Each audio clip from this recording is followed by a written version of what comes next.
Hey guys, just give me a couple of seconds to get everything set up here. Let me get my YouTube set up here so I can see the chat.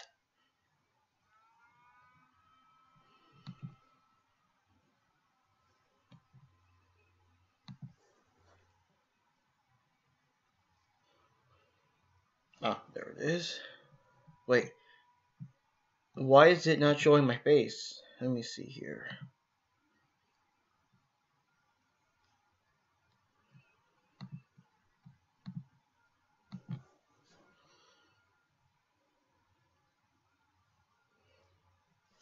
Hmm. Oh crap, it must be something in the settings. Hold on. No, it is showing my face. So why is the whatever? I give Crap, up. it must be something in the settings. And Hold on. just do that. Okay. So that's the weird thing. Whenever I stream, I gotta like look at like YouTube so I can see the chat, because otherwise I can't see the chat. And give me one moment. Let me just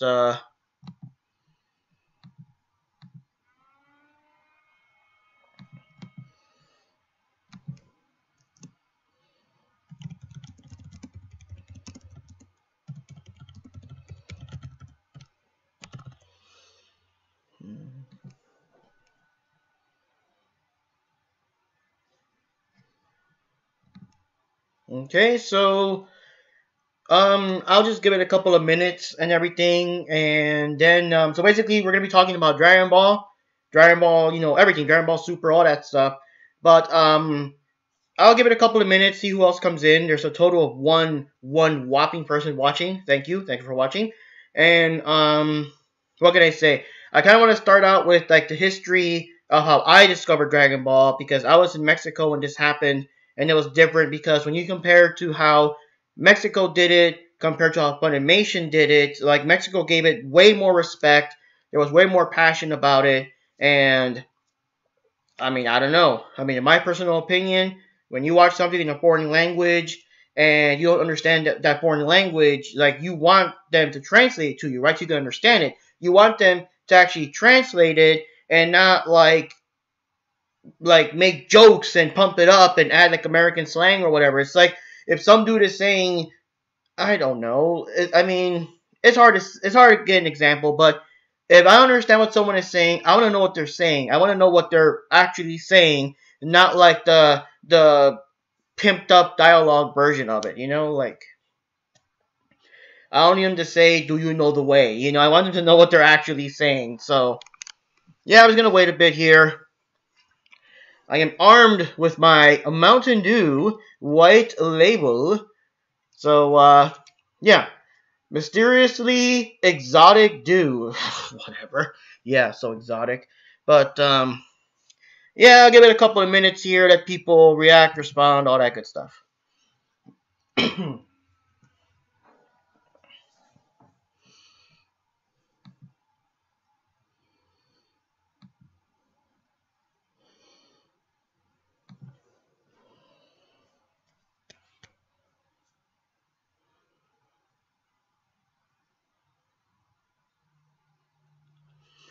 Yeah, this is gonna probably take a while, guys. But at least I can. Well, okay, I wasn't punctual either. I came in like a couple of seconds afterwards, so I can't really say I'm punctual. But yeah, it's gonna take a moment there. I do like how you can see like the doorway behind me, so that's kind of creepy. You can see fucking Freddy or Bendy or someone just kind of creeping behind the. That'd be kind of disturbing. Like that wouldn't be funny. Let me get my cell phone real quick. I can keep track with the rest of the world here.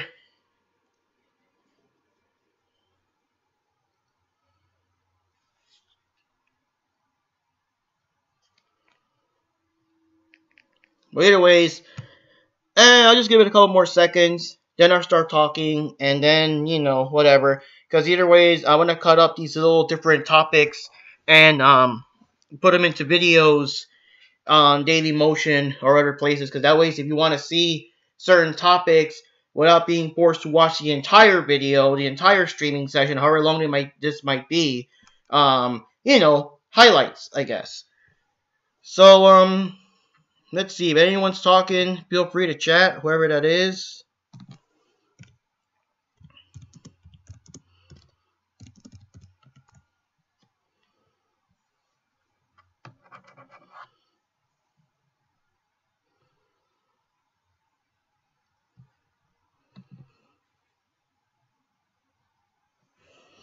Hmm.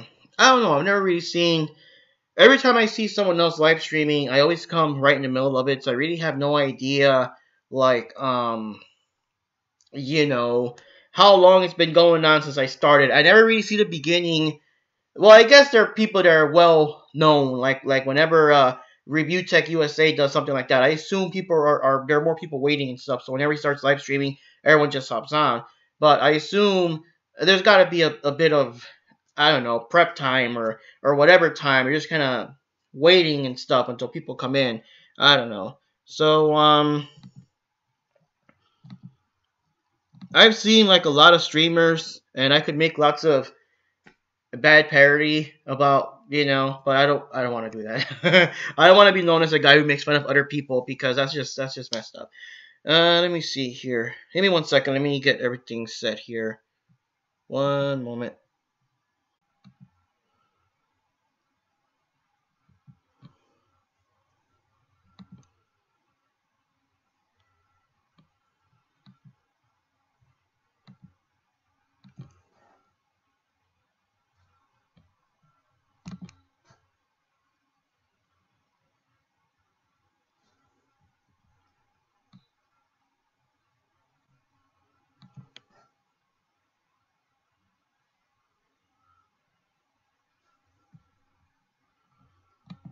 Hold on, guys. This is Mark Rodriguez here. Let me just update stuff and kind of spread the word. And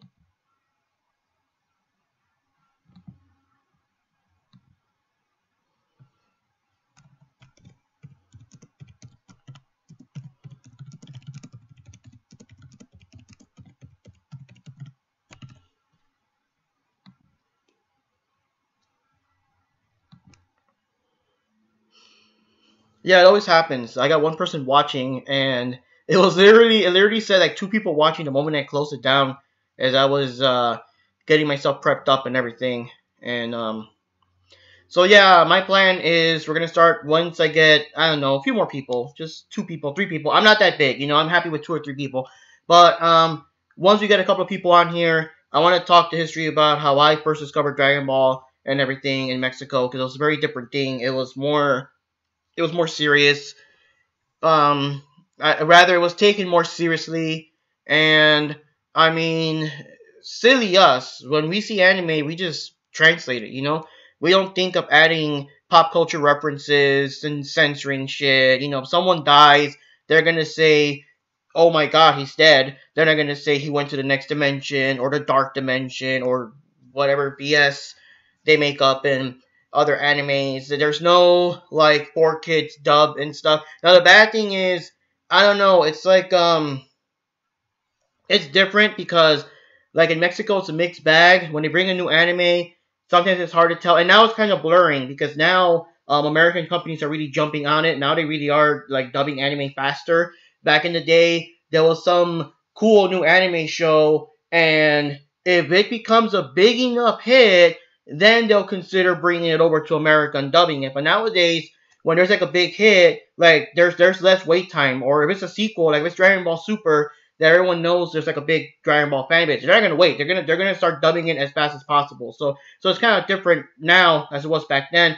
But yeah, Mexico was kind of a mixed bag. It was like most of the time the anime would be like straight from Japan and translated, but some shows like and that's the thing. Pokemon was still like the American version translated and stuff.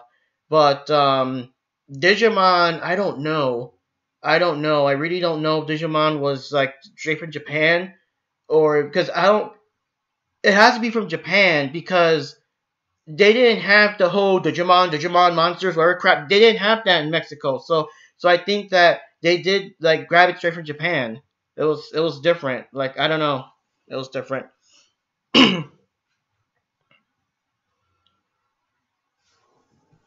I'll wait to see who comes on real quick.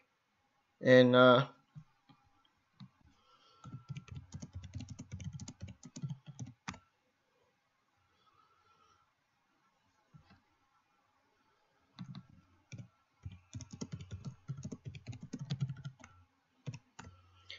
plan also is that I'm going to cut up the things. Like there's like a big topic or something, I'll make separate little videos and cut them up and put them in put them at Daily Motion or something, or I'll see. I might put some here. It's just so that how can I say, so that you guys oh my god, so if you guys want to see like a topic or something, let's say there's like a big discussion on Trunks or something, Trunks and Goku Black, and like a big portion of it is that, but later on you want to watch it, you just want to watch that, I'll just cut that portion out instead of you having to watch the entire stream.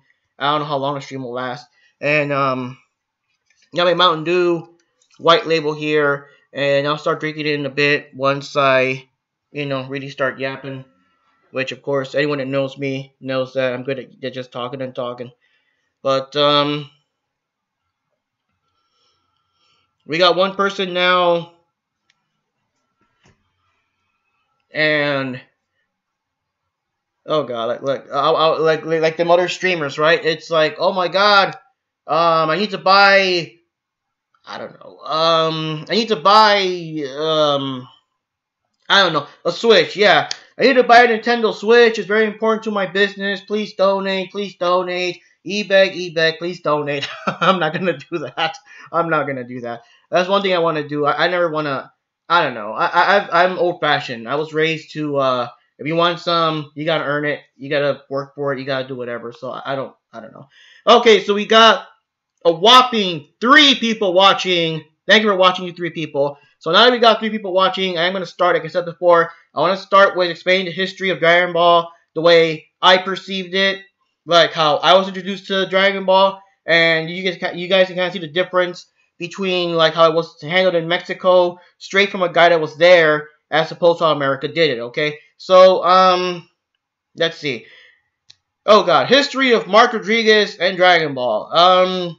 I really forgot exactly what year we were in Mexico, but I do know that when I first arrived in Mexico, the big thing related to anime anyways was Saint Seiya. Saint Seiya was everywhere. There were Saint Seiya action figures. If you go to like the mall, like it was just crowded with those action figures. It was all over TV. There was all kinds of merchandise. Like there's things like when you buy like chips and stuff, they got little round things with the characters on them. I think you kind of flip them, whatever those things are called. And yeah, that was popular. So that was like the big thing. But then, like sometime a bit later, Dragon Ball appeared. Like, Dragon Ball, the original Dragon Ball, Kid Goku. We didn't do that stuff. Now, from my understanding is, in America, they actually did translate all of Dragon Ball at one time. I think it was called like the Harmony Gold dub. It was not Funimation. It was something else. And it was like, it was messed up. It was weird. It's like, I don't know what's the logic behind it. Did they think that maybe the names were too weird? But yeah, Goku was called Zero, and the strangest name of all was that Korin was called Whiskers the Wonder Cat and stuff like that. And it's I don't know, it's weird. And yeah, so that was in some weird time that no one cared about or whatever. And that was it was a forgotten thing. People I guess it didn't catch on. I don't know. And I also know there was a game called Dragon Power for Nintendo, and Dragon Power was actually Dragon Ball something something in Japan. Like, it had a subtitle, and they actually brought that over and removed all the Dragon Ball references with like made up American stuff or whatever. And so for all you guys knew, if you guys ever played Dragon Power for Nintendo, you guys are actually playing a Dragon Ball game. You're actually playing a Dragon Ball game years before they brought Dragon Ball Z and stuff. And yeah, so Mexico actually brought things in order. And that's also very, very important because you get more of the feel of it. You get more of the emotion of it because it's kind of like a movie. It's kind of like, I don't know, like Star Wars. Like the big reveal that Darth Vader was Luke Skywalker's father. Like that was a big reveal back then. When you go watch the prequels and you see Anakin Skywalker's life, it's not a big surprise. Like, it's going to be Darth Vader. That surprise is already gone. And that's kind of like how Dragon Ball worked out in the States when they did it that way. It's like,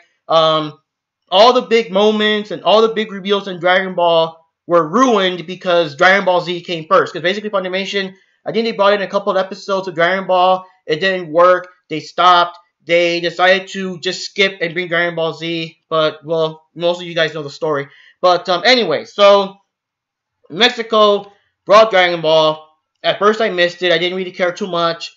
The first time they brought it in, it is kind of funny. The first time they brought it in, it was basically the first episode of Dragon Ball when Goku first met Bulma, all the way to the part where Goku was defeated by Tao Pai Pai, who of course here in the dub they call him either Mercenary Tao or General Tao, and it's like no, he's not a general. He was never a Red Ribbon Army person.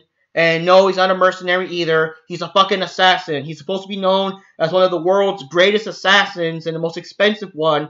And the Red Ribbon Army, out of desperation, because Goku was unbeatable, hired this assassin to kill him. So he wasn't working with them. He was hired by them. He was like a third party. So, Tao Pai Pai defeats Goku. And there was a legend that, because this was in the land of Korin, they had the giant Korin, I don't know what you would call that. The Corin pillar. I forgot what it was called in Mexico, but it's like the pillar, this super long ass pillar. Because of course this is way before Goku could fly and all that stuff. And apparently the Quinto Wound was destroyed at the end of that part of the storyline, so we thought it was gone for good. Which is kind of clever when you think about that. So Goku had no choice but to climb it.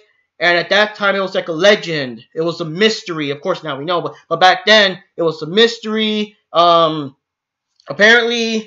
if you can actually make it to the top of that tower, you'll meet this mysterious something something, and it'll give him the power to defeat Tao Pai Pai, because at that time, Tao Pai Pai was basically the most powerful guy in Dragon Ball, if you kind of think about that. And actually, out of all the people at that particular point in time of the story, Tao Pai Pai was the first person that ever took a Kamehameha and didn't get killed. He took a Kamehameha, and the most it did was burn off his clothes. So at that point in time, that was like, oh shit, it didn't work, it didn't defeat him. So Goku had to climb this tower, make it to the top, find this mysterious thing up there, because remember, we don't know, and that's it, reruns. So they would get that episode with Goku climbing, and the narrator saying, can Goku make it? How high is the tower? Who or what is waiting for Goku up there? Can whatever this is really give Goku the strength to defeat Tao Pai Pai and avenge Bora's,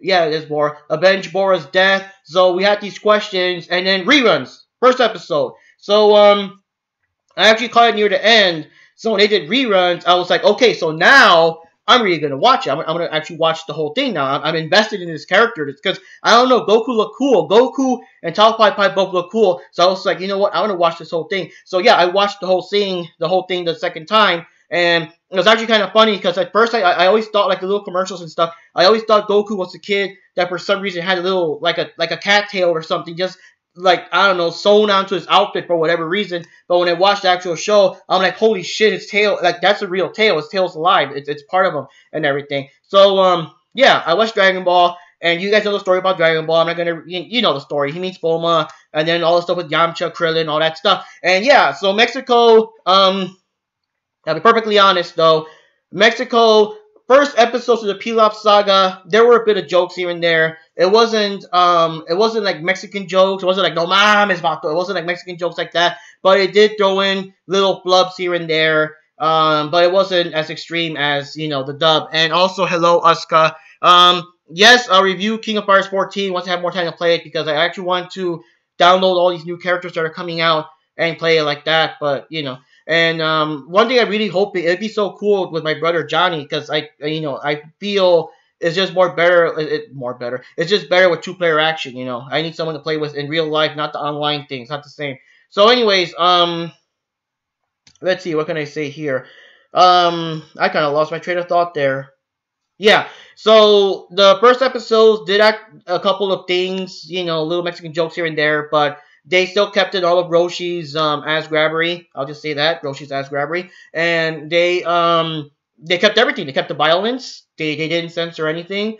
For some weird reason, there were a couple of missing episodes. That was kind of weird. There were these episodes where, this is so strange. There was an episode during the Red Ribbon Saga that Goku and them were, underground for that pirate's treasure thing with the weird robot skeleton pirate things. This was when General Blue was chasing Goku, Bulma, and Krillin in the underwater submarine. And I don't know what happened there. I don't know, like they didn't have access to the episodes, but they skipped these two episodes where Goku was separated from the group and he had to fight like a talking octopus or something. It was weird. Dragon Ball was kind of weird, and like they skipped that episode, and I think they also skipped the exact episode of how they escaped. So we just saw General Blue escape somehow and return back to the Red Ribbon Army headquarters. So we kind of missed some details. It was pretty weird how they skipped those episodes, and they also skipped the episode of whenever either that or maybe I just missed it. I don't know. Whenever um let me think here.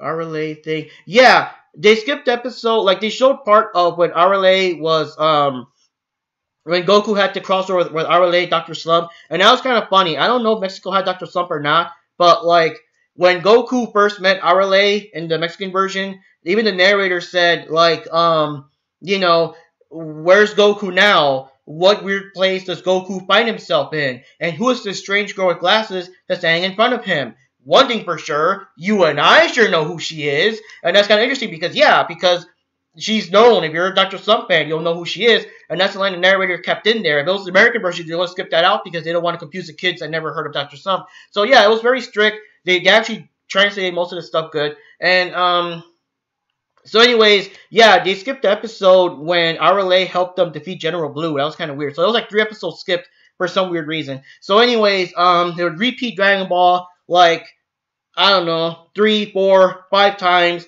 that we just got tired of it because we were like, well, I guess they're never gonna like continue. We're never gonna find out what happens to Goku climbing up the tower. So we just thought it was one of those. That's what happens sometimes in Mexico. Sometimes there are some anime. I don't know what happens. I don't know if it's a ratings issue or if it's a ratings issue or they just don't have episodes. Because for example, Slam Dunk had a couple of seasons. It was a basketball anime, and what they would do is that the first time they ran it on a competing station, it went to a certain point, like real deep in the show, and it stopped, reruns, it got off the air, it got replaced by the next big whatever. And the problem is when they bring it back sometime, we're like, oh, they're gonna bring it back, we're gonna have new episodes. It still starts at the beginning, and it gets canceled before it even gets to the new stuff. And that's what happens to some of the anime shows. We will never see like the full seasons. I don't believe that series Slayers that's known for having the girl with the big boobs in the later seasons, we never got that far because they would always cancel it or something or pull it off there before they would get to those episodes. So I thought the Dragon Ball was the same thing. I thought the Dragon Ball was just going to be like they're always going to keep going to the scene of Goku climbing the tower, and it would just end, and we would never ever find out what happens then. So and Dragon Ball was weekdays. It was every day during the week. So one time randomly Sunday or something, after I forgot about Dragon Ball, kind of didn't care anymore. I just turned on TV, just randomly channel surfing. And keep in mind that remember that Goku had to defeat Tao Pai Pai first before defeating the Red Ribbon Army, So it was still during the Red Ribbon Army arc. So I'm just chilling, watching TV and stuff, and I just flip it, and I see Goku on the cloud, and the Kintoon in the angle. I'm like, I've never seen this angle before. It's kind of interesting. And like the narrator is saying, after Goku has defeated the Red Ribbon Army, I'm like, what? He defeated the Red Ribbon Army? What? So it's like, holy shit, they got new episodes now? They defeated Tao Pai Pai and the entire fucking army? What? So that surprised me. So yeah. They had new episodes. It was, for whatever reason, every Sunday now instead of like every week, like every day, I mean. But yeah, they did the whole thing. They did all the stuff of the entire Piccolo Daimao saga, the entire Dragon Ball saga. It's kind of weird because I don't remember. I think by the time they got to the Piccolo saga, like how should I say, the Piccolo Junior saga, they actually put it back to every day, like weekdays and stuff, but they kept going, But keep in mind, Dragon Ball Z was nowhere in the equation. This was all Dragon Ball. This is what most of us knew. Dragon Ball already existed in Japan, so some people still saw posters and stuff of Goku with blonde hair, and we were very confused as to, like, what the fuck, And, actually, they started bringing over copies of Dragon Ball, Butoden, I think it was Butoden 1, 2, and 3, and they of course had Goku with blonde hair and future Trunks and Vegeta, and we were like, the fuck are these people? You know, why is Goku hair blonde? We didn't get that. It was kind of weird because, you know, back then, you know, nowadays in the more modern games, you do see Goku base form, and you could either control him to transform into Super Saiyan 1, 2, 3, whatever, or you could pick different versions of Goku. So, in those older games, like Dragon Ball Butoden 2 and 3, Goku and Vegeta and all them were Super Saiyan like the whole time. You never see them like turn back to their base forms, at least in that game. So it's kind of confusing. And so I was like, the fuck? Why does he turn like blonde? It was weird. And yeah, we saw the Piccolo saga, which is the Piccolo Junior saga, which is when Goku had his growth spurt and he became like, you know, like a young teenager or whatever. He was taller. So kind of sort of makes sense. And the Piccolo that appeared there matched the Piccolo we saw in the Dragon Ball Z pictures and things. So it kind of makes sense. But it's kind of interesting, you know. And yeah, Dragon Ball ended. It was pretty cool. And a couple of months later, they had this commercial that Dragon Ball Z was coming. We're like, holy shit, they're bringing Dragon Ball Z. Because I already seen like one of the movies. So I kind of knew about that. And it's like, it was like Mexico stopped. Mexico paused. All the fans, everyone. Because this is like a show you grow. This is like Dragon Ball for Mexico is almost like, for many people, Mickey Mouse and all that stuff is. Where you just grow up and you're old, but you still see Mickey Mouse. You're like, oh, I remember Mickey Mouse. It's kind of like that in Mexico. You ask anyone that's around 40, 50, whatever, that was around that time, they'll be like, yeah, I remember Goku and Krillin and Piccolo, you know? So, it was damn. It was like Goku powering up. It was like Vegeta, Gohan, Krillin, you know, Goku was doing the Kaioken. He was like, please, body, resist the power of the Kaioken times 3. Because, of course, it was a desperation moment. So all that stuff was coming. And we were like, holy shit, Dragon Ball Z, they're bringing it over. So keep in mind, all this stuff in Dragon Ball, we were so invested in the storyline. The way we saw Dragon Ball Z as what it was supposed to be. We saw Dragon Ball Z as a continuation of Goku's adventures. Because we loved Goku and Dragon Ball, and it was a shame that it ended, and to find out that it was like a whole new series with all new adventures, all new things, it was like, you know, it was epic. And there were a lot of things here and there, because, for example, when Krillin first died in Dragon Ball, I was shocked. I was like, holy shit, because I was still new to anime, but I knew from other, like, magazines or whatever, I knew the anime was not like American cartoons. I knew they were not afraid to actually kill off characters. So when Krillin died, I was like, oh shit. Yeah, I didn't know it was going to come back. But I was like, oh shit, right? They actually killed Goku's best friend. That was like epic, you know? And then Piccolo wished for his youth, and Piccolo actually fucking blew up Shenlong. It's like your wish has been granted. Hey, where you're going? And just destroys him with a mouth blast. I'm like, holy fucking shit, like the Dragon Balls are gone forever. Like I didn't even know Shenlong could be killed and stuff like that. So it was like a lot of things back then that get ruined if you watch Dragon Ball Z first and then go back to Dragon Ball, you know. So anyways, Dragon Ball Z was a natural escalation. This was prime time. It was dubbed way better because Dragon Ball, like the first half of Dragon Ball, the first parts up to the Red Ribbon Army still had a couple of, you know, added jokes and things that were not in the original version. Or sometimes there were some jokes that just had to be translated somehow different because they were based on Japanese wordplay and Japanese puns. That if you translate them like super exactly, it won't make sense in Spanish or English. So they had to kind of change some lines. But Dragon Ball Z was more like a straight conversion, a straight translation. The second half of Dragon Ball, the Piccolo saga, all the way to Dragon Ball Z, everything else, it was all a good literal translation. There were no jokes. There were no characters with accents because, of course, us in Mexico, depending on what parts of Mexico you have accents. We didn't have characters that purposely had a Mexico City accent or a Jalisco accent or whatever, like how in the dub they gave G's an Australian accent for no fucking reason and stuff like that. They didn't do any of that shit. Everyone acted and talked kind of normal and things like that. You know, there were no bad jokes or bad puns. All of us, now keep in mind, now this is old news, but back then when the dub first brought in the American version of Dragon Ball Z by Saban Animation, Saban, I don't know if it was called, I think it was just called Saban. I'll just say Saban, I don't care. But anyway, when he first brought that over, oh god, now in the original Goku, when Goku and Piccolo fight rats and all that, and they get killed during the battle, I mean, yes, Goku does vanish. He does vanish.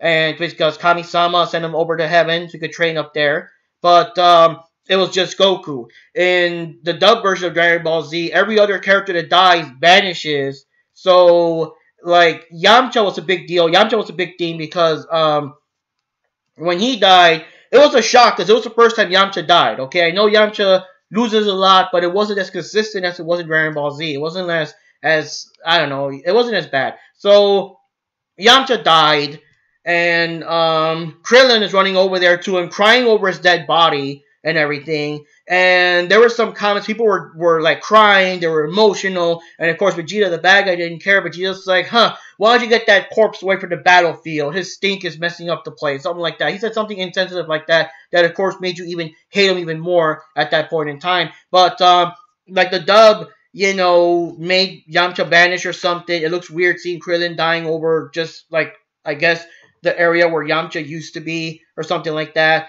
And, you know, they went to the next dimension. Everyone that dies went to the next dimension, and whenever Vegeta and Nappa destroy buildings, oh, we're lucky it's a Sunday where those buildings were empty and stuff like that. Which is like, these are aliens. How the fuck do they know what a Sunday is?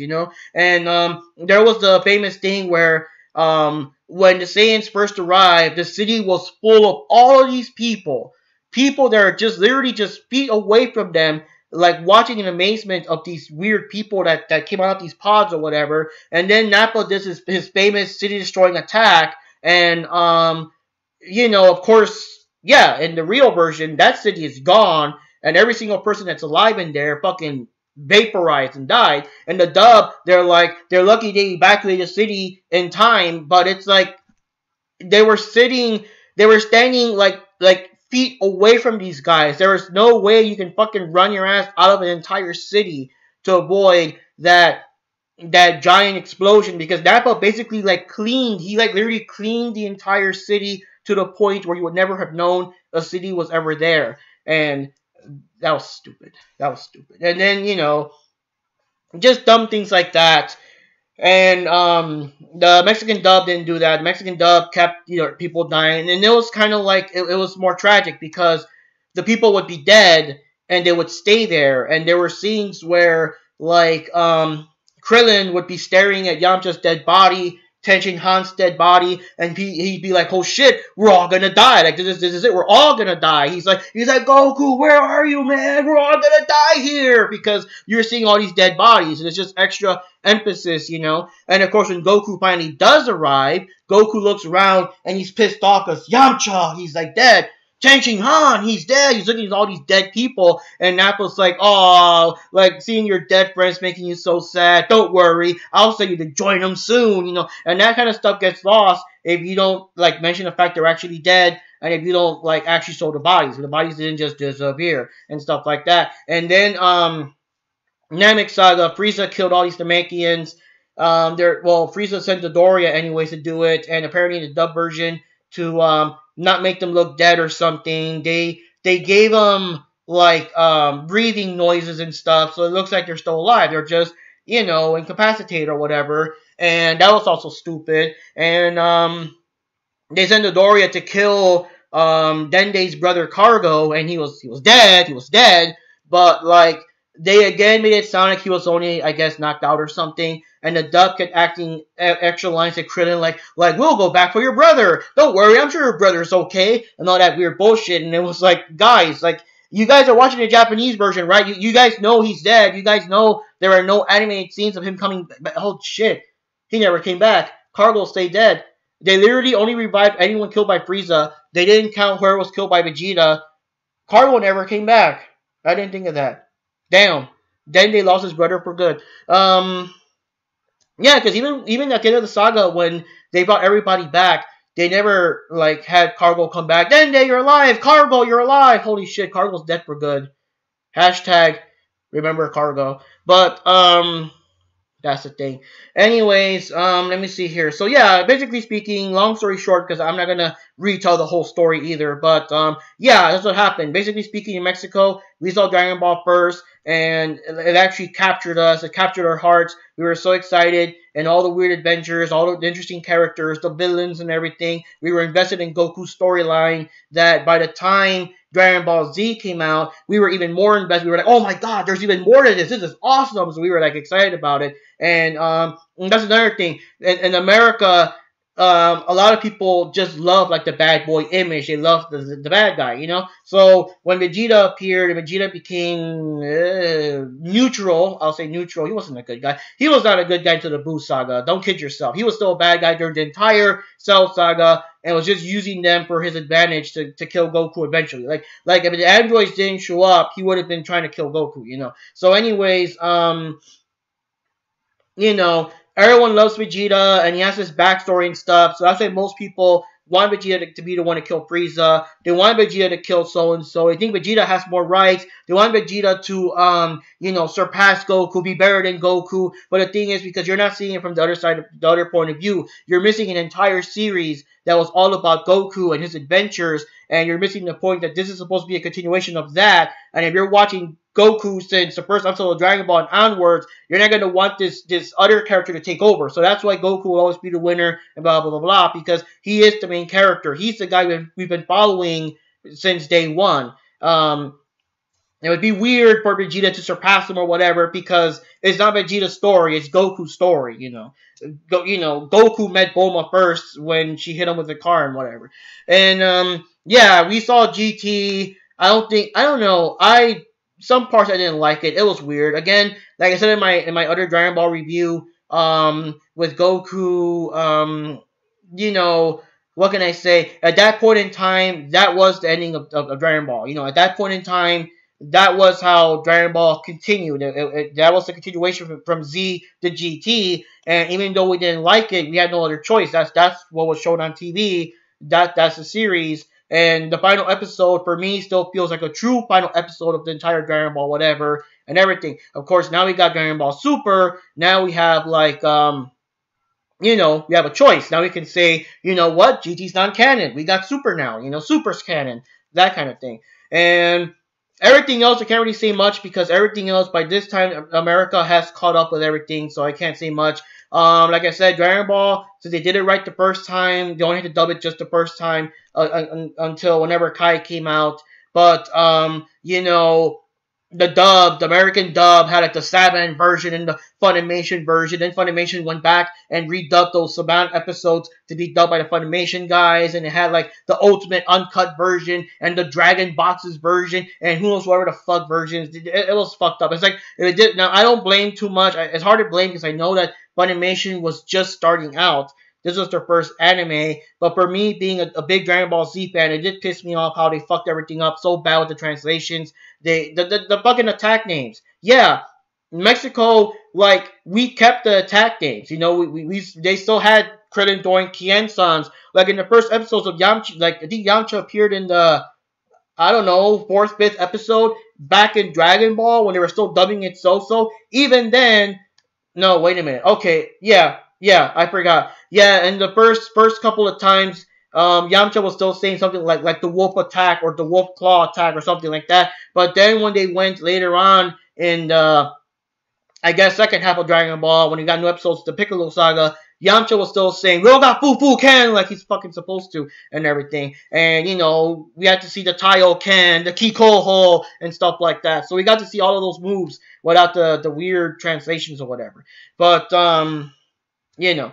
But, yeah, that's the thing. Japan also had this weird special, this Dragon Ball Anniversary special. It had not Goku, Vegeta's brother, Tarbo. That was a weird kind of reunion special. All the people came to gather around because like, Mr. Sane was building a hotel. People were building a hotel for him to honor him for, you know, helping him, you know, because he defeated Majin Buu and all that stuff. So it was like a big special. It's a weird thing. But, that was kind of like a precursor. And I'm surprised that, they never brought it back, and it's kind of interesting because there are some little elements there of Dragon Ball Super. I think Goku was still farming for turnips and radishes and whatever at that time, so like I think from there they kind of got the idea to when they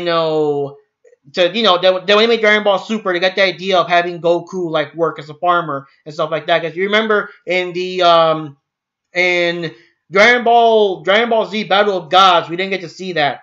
In fact, no, in none of the movies. Because in Dragon Ball Battle of Gods, Goku was already trained with Kaiosama right from the start. So we just saw Goku in his jumpsuit and tracksuit, whatever. And then, of course, he came to fight Beerus and stuff. And the second movie, it started out with Goku and Vegeta already trained with Whis in their dimension and whatever. So it was different. In Dragon Ball Super, they got to actually expand the fact that Goku is a farmer, for better or for worse, and whatever. So that was interesting. But yeah, basically speaking, that obviously I'm not in Mexico anymore. I was born in the States and lived in Mexico for a while. Then I decided to come back to the States.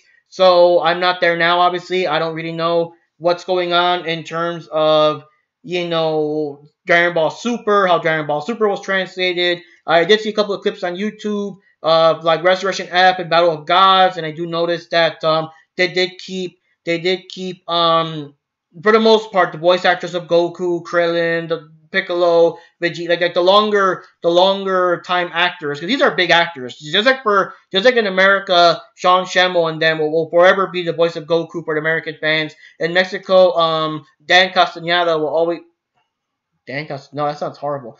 Isn't that the guy who voices?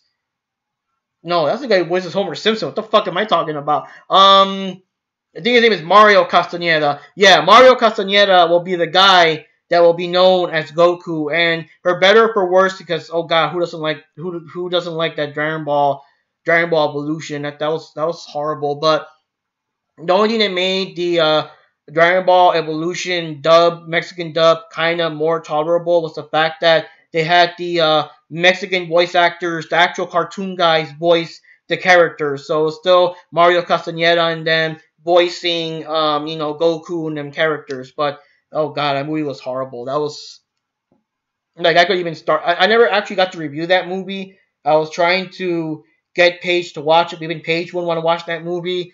This was, of course, way before we ever did our YouTube thing. But I don't know. Maybe if next time I see Johnny, we'll both sit through it, and then we'll review Dragon Ball Evolution. Oh God, it's just they didn't know what they were doing. It was weird. It was like I don't know. The thing is, I'm going on tangents here, but the thing is, Dragon Ball takes place in a fictional world, and everything is just very fantastical. You can't bring that to the real world, you can't. And Dragon Ball Evolution's first flaw was them trying to bring that into the real world, and that's what I hate too. What I hate about a lot of movies nowadays is it always has to be to the real world. It always has to be modern and PC and all that stuff. That's why movies like the Smurfs and stuff, like the Smurfs movie, it could have just been about their adventures in wherever the hell they live. I don't know what their place is called, their forest or whatever.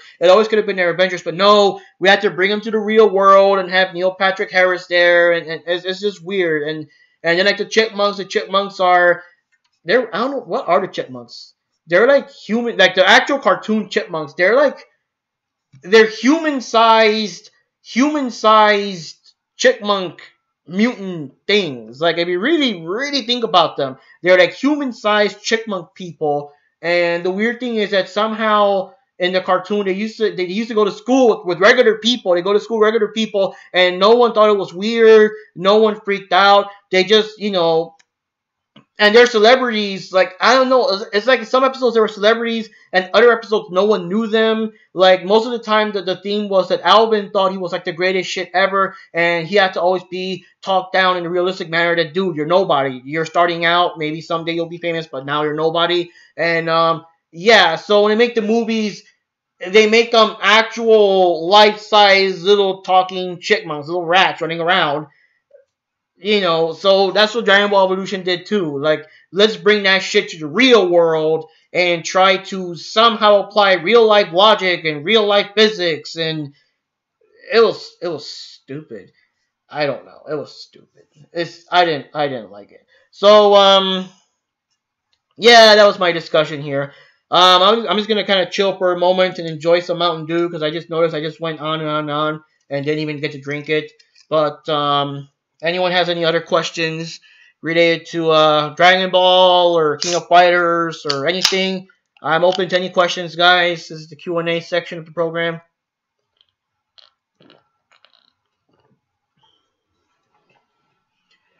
Oh, let's see if I can put this here without it falling over.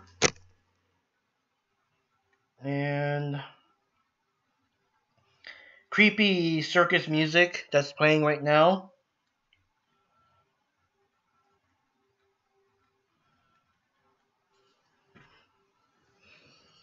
Hmm. So what are you guys doing today? What are you all up to? Are you guys wrestling fans? These two people. Another thing, who is this? Oh, wait a minute. Oh, fuck. Wait a minute. Since, oh, God. Hey, Oscar, I think you're the only one watching. I keep forgetting. I wonder if, when you're watching the thing, I wonder if you're, no, wait a minute. I don't know. Does it make sense? Because it says two people watching now, but is that watching the YouTube video to keep track of the chat? Um, I don't know if I count as someone watching. Like it says two people. Is one person Asuka and the other person me? Like does that count? That shouldn't count in my opinion. But because it should notice I'm logged in, so it should not count me as a watcher. But yeah, I think it is only one person.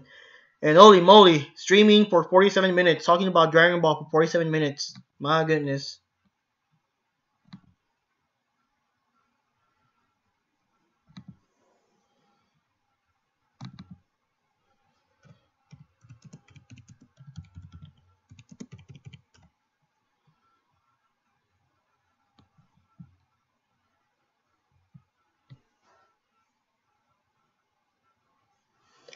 I think I'll take this moment to relax my throat a little bit, and I'll see what else to talk about real quick while I guess more people come in or something like that. Because I figure if you come in and it says this thing has been going on for almost an hour, you're thinking, well, something was going on. It can't just be this guy drinking Mountain Dew for 45 minutes or something, right? Like that's what I would figure.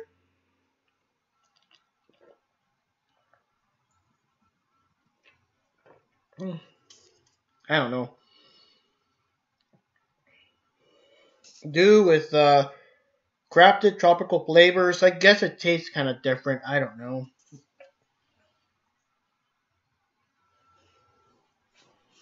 That's about it'll be like a 2 second video. Mark reviews Mountain Dew. I'm just like, it tastes different. I don't know. That's it. Like a 2 second video. That'd be kind of funny.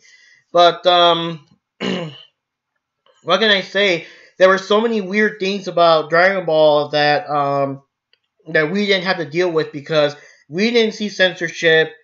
They just flat out said the characters died. The blood was showing. There was no blood missing. There was no weird things. None of that shit, you know? Stuff like Bardock being a scientist that created like the ball is like your key energy, you know? That's not an invention. It's not a device. Vegeta did not strap on like a weird, Infinity Gauntlet device that has the power to create that. It came out of his own hand. So that was kind of dumb. And also, when you really think about it, the worst offender the dub has ever done, even to this day, is the most used word of Dragon Ball, especially not so much Dragon Ball. They didn't discover that till like the end of the series when Goku was having his more spiritual training with Mr. Popo and Kamisama, but it was heavily in Dragon Ball Z and onwards. Is the word ki. Characters always feel everyone's ki. They shoot ki blasts. They fly with their ki. They can sense like, oh my god, there's a real strong ki coming this way. And the weird thing, they could feel evil ki too. Like, oh my god, I can feel real strong evil ki. So I guess if you're real evil, like it goes to your energy. And like that is one expression that the dub, it's like, I don't know. They should have just, like, Dragon Ball Z Kai, in my opinion, is like the best dub of Dragon Ball Z because that was their absolute last chance to translate it properly. And yeah, all the characters, all the voice actors like Christopher Sabat and Sean Shamel and oh, I forgot his name. How can I forget his name? How dare I forget his name?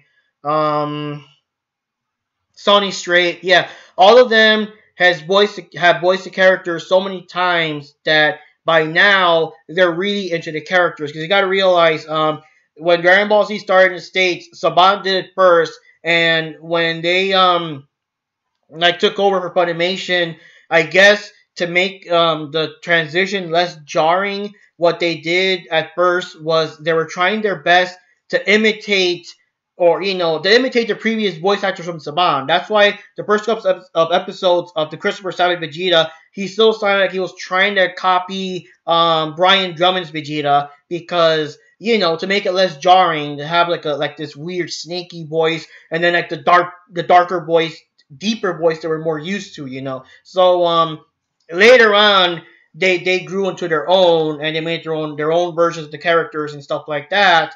And yeah, they would dub this over and over and over, because they gotta keep it back. They're dubbing Dragon Ball Z like 10 times already, and then all the video games. The video games are basically retelling the whole story. So like, how many times do they have to have Raditz, whoever voices him, being all like Goku, you are a Saiyan from another planet, like it's the same dialogue over and over and over. And actually, it was kind of ironic, because most of the time, with all the bad dubbing, the video games actually have closer dialogue to the original story without stupid jokes, as opposed to the dub. So that was kind of weird. But yeah, so after all these years of these people doing basically the same lines over and over and over, by the time they got to Dragon Ball Kai, it just flew more natural. Like, they can make Goku Vegeta's voice in their sleep now. And it was just better acted, more closer to the script, a lot of stuff. I think another thing is that when you watch the real Dragon Ball Z, it was still, it was getting darker, and because the characters were dying, and Frieza, whatever. But it's like when we got to the Future Trunks storyline, where all the Dragon Ball characters died except for Trunks and all that. That whole story got way more darker. That story, we noticed, because it was weird, because the Saiyan saga was serious. You have to keep in mind, again, we've seen Dragon Ball. For us, we've been seeing like the entire series of all of these characters. We've grown up watching, Yamcha, Krillin, Tenshinhan, and all of them. So for us, it was kind of shocking to see Yamcha die, and then Chaozu blew up, and then we had the new information that you can't repeat the same wish twice. So since Chaozu was already killed before in Dragon Ball by Piccolo Daimao, it's like he can't come back this other time, so it's permanent now.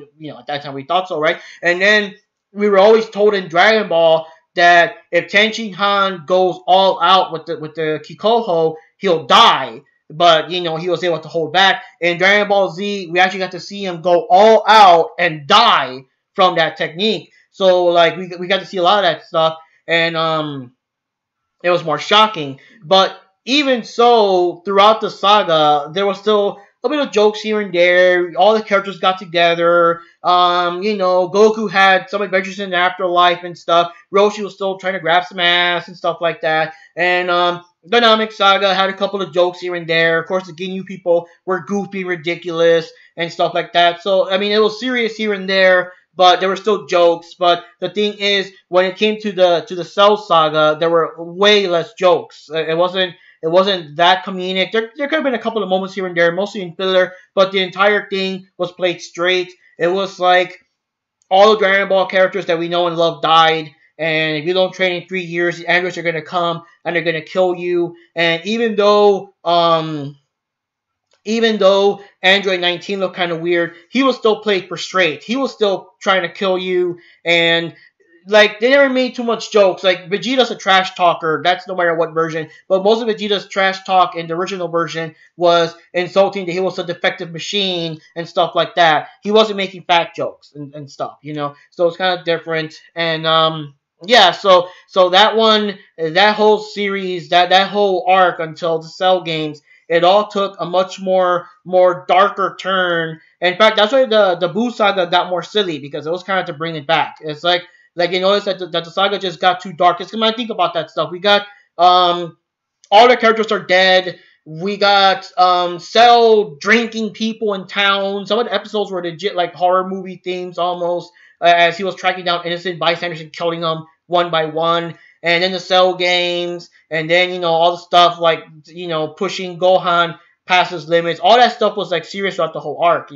So I feel the dub kind of fucked it up back then, the first time anyway, the first 2 times or whatever, because they just had to add in all the jokes, all the bad puns, cat loves food, yeah, all that stuff, like, and they had to whatever. So it killed the mood. It killed the mood in my opinion, and it just made everything ridiculous. I think what happens is at that time anime was still new, but they still wanted to pass off Dragon Ball as a kids cartoon, and it's kind of weird because no matter what people say, Dragon Ball Z and all them, they are kids cartoons. It's just I don't know. It's a different mentality in Japan or something. It's like in Japan I don't know. It's kind of weird because in Japan, Dragon Ball Z was, I think, more in prime time. Mexico too. Mexico, when they brought Dragon Ball Z, it was prime time. It was in the evening. It wasn't like a morning cartoon. And in fact, all of Dragon Ball was more in the afternoon. Dragon Ball Z was in the more like in the evening, like around 7 o'clock p.m. It was prime time entertainment. People were dying left and right and being bloodied up. And one thing about Dragon Ball too that Dragon Ball Z they love to torture you too. They love to do that. Like a lot of people like Frieza and Raditz and stuff, they don't just kill you. No, they stab you and then they start stomping you. They blast a hole through you. Then they start like kicking where that hole is and everything. They like to torture you. So these guys are dark. And that was all prime time stuff. It wasn't like your typical Saturday morning cartoon or whatever time they put kids cartoons. Because nowadays it's different. Nowadays we don't have cartoons anymore on regular TV. Nowadays you have to watch actual channels that are based on cartoons. You have to watch Nickelodeon and Cartoon Network and the Disney Channel. I think you have to watch actual networks that are devoted to 24/7 cartoons. So like back then, you would have a time where on the same channel you would have cartoons in the morning, and then I think soap operas and shit more like when kids are supposed to be in school, and then when the kids come back home, there's cartoons during that time frame. And then after that, we start watching like the evening news and all that. But it would all be on one channel. You wouldn't watch a separate network just to watch cartoons like it is now. But yeah, so Dragon Ball, I think Dragon Ball Z, it was at prime time. It was still a kids cartoon, but it was still like for more older, like teenagers, young adults. It wasn't for like 5-year-olds. It was still for. So bringing that to America, I think they kind of fucked up a little bit because they still wanted to pass it off as a regular goody kiddie cartoon comedy stuff, and it wasn't. It was an epic series. Most cartoons, I think now they changed. Now you got more modern cartoons doing that. But back then, most cartoons were episodic. Most cartoons you could watch them out of order, and nothing really changes. There's nothing whatever. It's the same thing. It's a loop. No matter what happens, it gets resolved at the end, and you can watch the episodes out of order. But Dragon Ball Z was an actual it was an epic. It was a saga. You had to watch them in order. It's an ongoing story. It's almost like an animated soap opera. You got to keep watching the next episode to find out what happens next. And of course, Dragon Ball Z was famous for having like battles that take like fucking 50 episodes. A whole 5 minutes on Planet Namek takes like so many episodes and stuff like that. So that was pretty weird. It was just different. And anime was still being kind of newish. Anime was still kind of newish. And yeah, it was different. There's other animes, because Pokemon is kind of weird. Pokemon was very episodic in nature. The only episodes that really have a flow is like just the first episodes introduce everything, and the final when Ash finally goes to the actual Pokemon gym, like the big tournament or whatever at the end. Anything in the middle, you can watch it in whatever order, like nothing really happens. And Sailor Moon was like that too. Sailor Moon would introduce the characters, then you have lots of Monster of the Week episodes until you finally get to the episodes where they're actually gonna like fight the bad guys, the main bad guys, and that was different. But stuff in between was very episodic. And Dragon Ball Z wasn't like that. Dragon Ball and Dragon Ball Z, they weren't episodic. They weren't finding a Dragon Ball in each episode. Each episode, like finding each Dragon Ball was an adventure in itself. That's what made Dragon Ball different. Every Dragon Ball you were looking for was a different adventure that took 2 or 3 episodes to make sometimes. So, it was just different. It was just very different at that time. And again, anime was still pretty new at the time, and it was Funimation's first anime. And the part that kind of always makes me pissed is that when they make Full Metal Alchemist for the most part was played for straight. Like there were no extra jokes or puns or memes. It was translated exactly how it was. And Full Metal Alchemist has a lot of serious and emotional moments. A lot of people die tragically and stuff. The whole story is basically around Edward and Alphonse suffering for what they've done and trying to atone for it. There's lots of like guilt and lots of like negative feelings and stuff like that. But the thing is, the dub plays it for straight. I mean, there's comedy because they're still kind of comedic with their quirks, but when it gets serious, it's serious and it's played for straight. It's not made of a joke. They don't throw jokes in there. When people die, they die. They don't say that, oh, Hughes went to the next dimension. He'll come back, or stupid things like that. That's when they start taking it more seriously, and that kind of pissed me off in the sense that, like, I always thought, because I'm a Dragon Ball Z fan. I like Alchemist too, but I'm a Dragon Ball Z fan, and I'm like, well, why didn't it take Dragon Ball Z as seriously as they're taking Full Metal Alchemist? And then Death Note. Death Note was an amazing dub. It was not Funimation, was it?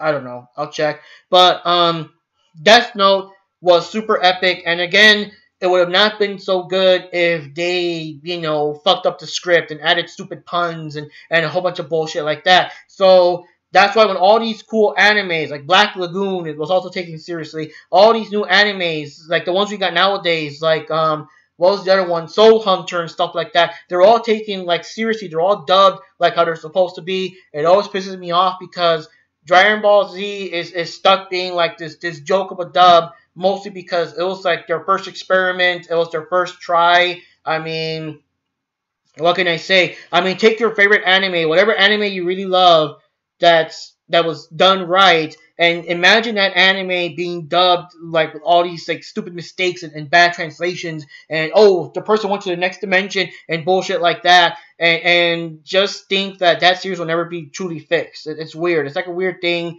Dragon Ball Super is doing a more or less good job. They still throw in stupid things like I don't know why. Stuff like that bugs me. Like Kyle Sama's talking to Goku, and Goku's like, what, or something, and he's like, hallelujah, praise the Lord, you finally listened to me. And I'm like, fuck you, you didn't say that. And I mean, that's not in the original. It's like, it's stupid. And of course, even now, Goku Black is like, oh yes, this is the Super Saiyan Rose. It's like, fuck you. Don't, like, this is 2018. You guys are past that. You guys are supposed to be past that shit. Stop changing names around and adding stupid things. It's not fucking Rose. I don't know. But, that's the thing.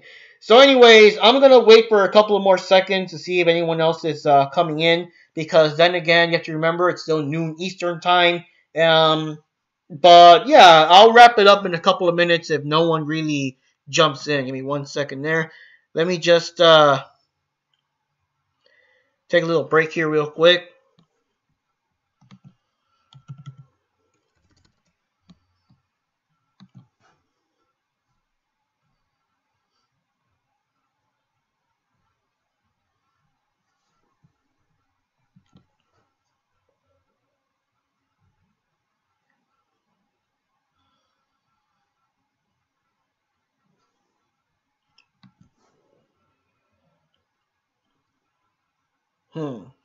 I must discover the secret of being a successful streamer. I think that if I start saying like, that's the thing. I've seen these streamers. I am not gonna say any names because again, I don't like to talk about people. That's just not me. I mean, I do my stuff. You do your stuff. I don't want to badmouth people or be part of drama, but I do know there are a lot of streamers out there that do the e-begging and they want money for this or for that. And I think the rage, the reason they get so much hatred is because the money is supposed to be meant for this or for that, for certain things, and then those things don't happen, but they still keep the money and it makes some kind of excuse to still keep the money. It's like that's why I never make promises. Okay, I live a busy life that still has like work and stuff, and I mean there was a point where I had more, I guess, like part-time jobs. I had more free time and stuff like that, but now I have a more like busier life, busier schedule. Everyone is busy too. At one point it was easier. I could just say, hey, Johnny, can you do a couple of scenes? Or Brian, can you do some scenes? Stuff like that. But everyone got busier with more jobs. Life happens, families, whatever. So it's not that easy. That's why sometimes the Video Game Master episodes take a while to make and things like that. Because sometimes it's a matter of finding time. And it's also a matter of when you find that time, sometimes you just want to relax. You finally have some free time. You want to relax and not worry about editing or whatever, you know. So that's why some of these episodes kind of take a while. But I never want to make promises. I never want to make um, any kind of, I guess, Patreon or whatever, because I really have nothing to really offer. I know most of these things. I mean, I offer my opinions, my thoughts, my episodes, my movie reviews, stuff like that. But most of these things are like, I guess you have to donate a certain amount, and if you reach this goal or something, you get perks, you get this, you get that, and it's like, you know, I have really nothing to do or offer, so to, in that way. I really can't think of any perk or whatever that I can do or say. I can't promise that if I make this amount of money, you're gonna get, I don't know what you're gonna get, because I can't do that. I've seen some people do I guess personal videos or something like Q&A or whatever, but it's still like I have to find the time to do that, and you have to commit to that. Like, that's the thing. If I ever make a promise of anything, I want to keep it. I don't want to say anything and then not do it and then make excuses and whatever. And that's the thing. That's why most of the e-beggars get in trouble, because they ask for this kind of goal. They're like, I'm just gonna say an example. Let's say, let's think here. Let's think. Let's say, let's say Dragon Ball Fighter Z has a sequel or something. So like, Dragon Ball Z Fighter 2 is coming out, and if you donate whatever amount and we hit the goal and all that bullshit, I'm going to play the game day one and whatever, and buy it and use that money. Let's say the game's, oh, you know how Marvel vs. Capcom Infinite costs $100. I don't know who would pay that much, like, the complete edition. It's like if you donate that and I use that money and I'll buy that game and everything, and it's like, donate, give me $100 and I'll buy that game day one and play it and show you the story mode and the characters and whatever, and then you guys donate that money, and then like, I'm like, oh, the GameStop was closed that day, so I couldn't quite buy it, or you know what, like, I was thinking maybe I'll buy it next week, or you know what, I'm gonna buy it next month, or now that I think about it, maybe you guys don't even care about the game after all, and just keep making excuses or stuff like that. And that's why those e-beggars always get in trouble, because they always make these goals and they make these promises. They get the money, but then there's some kind of excuse as to why whatever they said didn't happen. And then, like, your first reaction is, okay, so I gave money to Mark Rodriguez so he could buy this $100 game, and he's not buying it. I want my money back. And there's excuses as to why he's not giving the money back, and that's why these people get in trouble. I was actually surprised this whole thing with the angry video game nerd with the Cheetah Man 2 game, that it was such a weird thing, because I don't know the full story. I don't think he was really behind that, but he was endorsing it for someone else that was behind it, and it became like a big like a scam, or the game wasn't worth it, or some shit like that. But it did kind of sort of tarnish the angry video game nerd. I mean, by now that's old history. By now, people are just happy that he's still around making more videos. So that didn't tarnish him in the least. That kind of became forgotten to time. But that was kind of weird how that whole thing happened. And of course, there was also the whole I don't know, Kickstarter, Indiegogo, whatever, for Mighty Number 9. That was a lot of money, and people think that that when the game finally came out, it wasn't worth all that money. It wasn't worth all that trouble. And the game, like, and it was weird because they showed pictures of more badass looking graphics than what the game actually came out looking like. So that was like a thing too. And of course, the big one now with all this Channel Awesome stuff was people donating a total of $90,000, hashtag 90K, for this weird game show thing. And the game show looks like such a fucking low budget production. Like, the building looks crappy, the set looks crappy, like, and it's like stuff you can only rent for, I mean, I don't know, but it would not cost $90,000 for that game show that they did, and they didn't even want to do it. They were like forced to do it. They were obligated to do it, and they actually only made like about 12 episodes just so that they would meet, I guess, the minimum requirements, so they wouldn't be investigated as to what happened to that money. But honestly speaking, $90,000, I'm kind of curious about that money. But that's the thing. That's the thing about the e-beggars and the streamers and whatever. And it's a weird thing. I've been watching lots of little videos here and there of people who shall remain nameless, but it is surprising that all these people have this audience and all these people give them money, and even though like they get burnt, like personally, I don't know about you, but if I was to donate to, I don't know, Markiplier or some shit, he was gonna play FNAF 10 and I donate so he could buy the game and play it or whatever, and then he doesn't, like I'll be pissed. I never get my money back, and I learned my lesson. And then he says, let's say, for example, well, I want Indiegogo, whatever, Patreon, whatever, so I can buy FNAF 12 and play that. I'm not going to fall for the same shit twice. So I don't know how all these people have these people that constantly give money for certain goals that don't happen and you don't get your money back, but yet they still keep giving more money. And then more goals come out. They don't happen either, but yet they're still giving more money. It's like, I don't know. I don't know. Honestly, I wouldn't call myself rich or poor. I'm kind of in the middle, but I know I'm not rich enough to just give some random person online money for nothing. I don't know. There's a lot of people that are cool, but that's just not me. I don't know. But yeah, I think we kind of wrapped it up here. It doesn't look like many people are coming.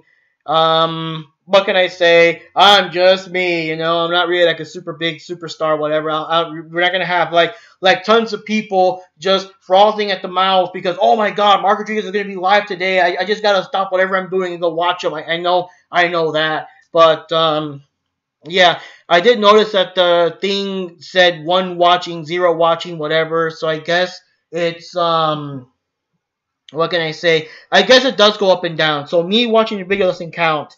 I don't count towards that views. If someone is watching, and yeah, I don't know. I guess I'll wrap it up for now, guys. I kind of said my piece. I did kind of talk about my memories of Dragon Ball and how it started in Mexico for me, and I guess the differences between how it was handled in Mexico as compared to the States. So that was kind of like my memories, my stuff. I don't really have much to say really because I was kind of hoping for some questions here and there. So without any questions or anything, I don't really have much topics to discuss. I mean, I already gave my thoughts on Dragon Ball Super. I thought it was cool, and I am curious about the movie because the movie's supposed to take place after the Tournament of Power. This movie is coming out this December, so we don't know if they're going to add characters from the other universes or what's going to happen. And yeah, we'll see. We'll see what happens. It'll be cool. I can't wait to see it. You can bet that I'll love to review that whenever I get to see it. They're supposed to do like a worldwide release so that it's not going to be the famous thing where it's in Japan and you got to wait a couple of months or whatever, or weeks, or you got to wait. And that was the thing. Like, they released Dragon Ball. I forgot what it was. I forgot if it was either Battle of Gods or Dragon Ball Super, because I know Resurrection F got a real fast release. But one of those series was coming. Oh no, it was Dragon Ball Z Kai. Yeah, when Dragon Ball Z Kai came out and they made the Buu Saga, there was this big doubt of if Funimation will dub it, and that was like, it shouldn't be a matter of if. It should be that they should be dubbing it. Like why, And I was getting kind of like pissed too because Super was coming around the corner and they're already talking about like confirmation that they're going to be dubbing Super. And I was like, well, if you're going to dub Super, are you going to finish dubbing the rest of Kai? I don't want that. I want to see the Kai version of the Buu Saga. I don't want that to just be forgotten on the wayside, So, yeah, but this world thing, this world premiere, this upcoming December, is supposed to be almost simultaneously. I don't know how that even works. That means that, like, are they going to apply I don't know. I don't know what they're going to do. But it's supposed to be like that. It's supposed to be released in Japan and America at the same time, like dubbed or whatever. So, we'll see how that happens. But that'll be interesting. I'll be curious. Most people are thinking that that Goku's gonna face the first ever Super Saiyan God, and I'm thinking that there's a good chance because of all the universes and stuff. It might be the Super Saiyan God that exists in Universe 6. So it'll be kind of cool to see, you know, Kaba, Caulifla, and all them appear. That'd be kind of cool too, because that would be kind of cool. Like I'm thinking here because they had that promise that he was going to take Vegeta to visit Planet Sadla and the King. So it would have been kind of cool if the movie was about Kaba taking Vegeta and of course Goku too to Planet Sadla to see how the same planet was. Because that's the thing. When this movie was first announced, when it was first announced and we knew almost nothing, all they said was the movie was about the Saiyans and the history of the Saiyans. So we didn't know there was an actual, I guess, Dragon Ball movie that takes place during our timeline. But now they officially announced that it is a Dragon Ball Super movie. It is going to happen, like the events are going to take place after Tournament of Power. And but it could still be true. It could be both. It could be a movie where Kaba takes Vegeta to visit Planet Sadla, where we learn more of the history. Because the thing is, it's kind of like an alternate thing. The way Vegeta described Kaba's outfit, Kaba outfit represents the original Saiyan uniform or armor that they used to wear back way before Frieza took over, way before Frieza made all the Saiyans wear his armor. Because that's the thing, that's not Saiyan armor, that's Frieza army armor, you know. So Vegeta did comment that was his the original Saiyan design armor. So we might have an example here because Vegeta mentioned that the original planet Vegeta was destroyed by the Saiyans with a war, and they had to go out and conquer what would later become Planet Vegeta and live there before of course, Frieza blew that up too. But Planet Sadla seems to be the original planet that the Saiyans lived on because these Saiyans seem more friendly. Yeah, they're troublemakers because Caulifla was a troublemaker. Caulifla was a delinquent. She wasn't a good guy. She was a delinquent and everything. So there's troublemakers here and there. But it's still a planet of Saiyans. And I would say that it'll be a cool movie to have Vegeta visit this planet and see their king. And I guess we'll get to learn more of Saiyan culture and their lifestyle, but also like an alternate reality version of it, like an alternate, like what if the Saiyans weren't such dicks like they were in the real Dragon Ball Z in Universe 7? We'll get to see more of that, and at the same time, we'll get to see, I guess, the very first Super Saiyan God, or whoever this person's supposed to be, whoever Goku is fighting in this movie. So that could be the plot. That could be the plot of this new movie because they made such a big deal of this promise they made. The Kaba promised Vegeta to take him to the planet of the Saiyans and whatever, for them just to forget it, and for them to say that this movie was supposed to be all about the Saiyans and their history and then shift gears to something else. Like, no, it could still be about that. It could still be about Planet Sadla. The movie might actually take place on Planet Sadla, and I'm gonna basically put my official quote here. If like I can officially say I was right. If the movie does come out and the movie does take place on Planet Sadla and all the Saiyan history comes from that universe, I'll be like, yep, I said that first. And of course, if the movie's about something else, then, I admit that I'm wrong. But yeah, that could be interesting.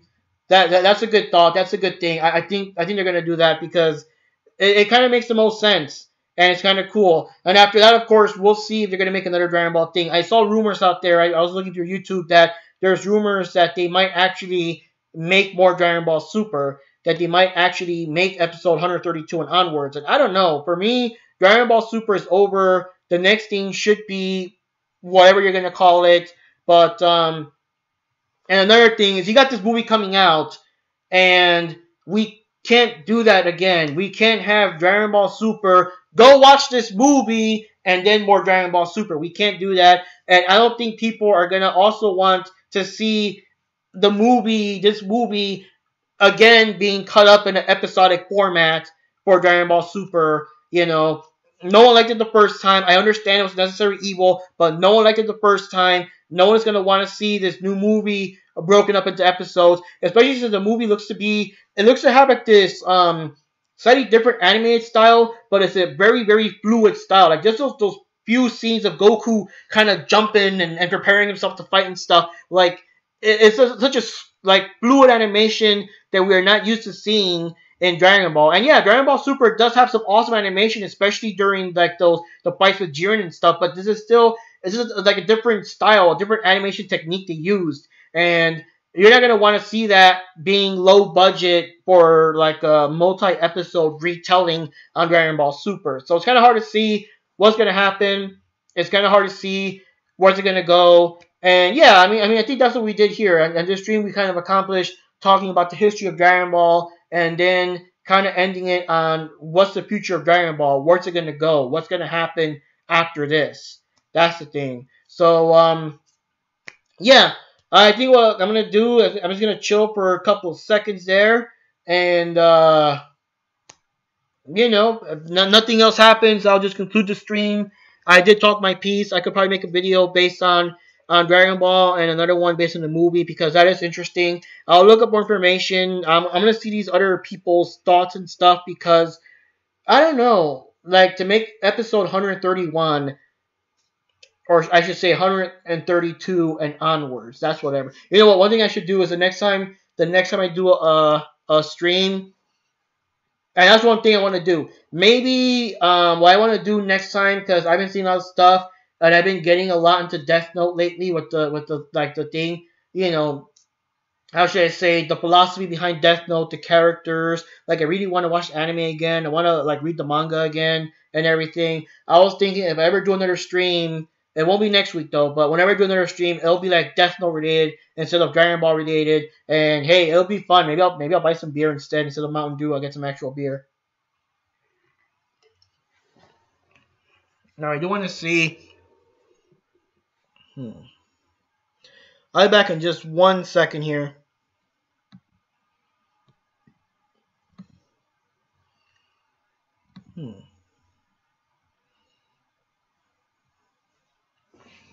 This is weird.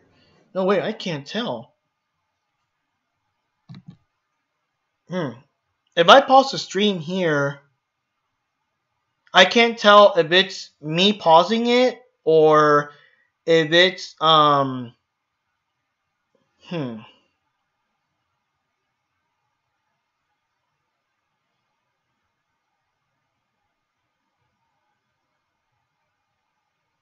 just gonna watch myself here.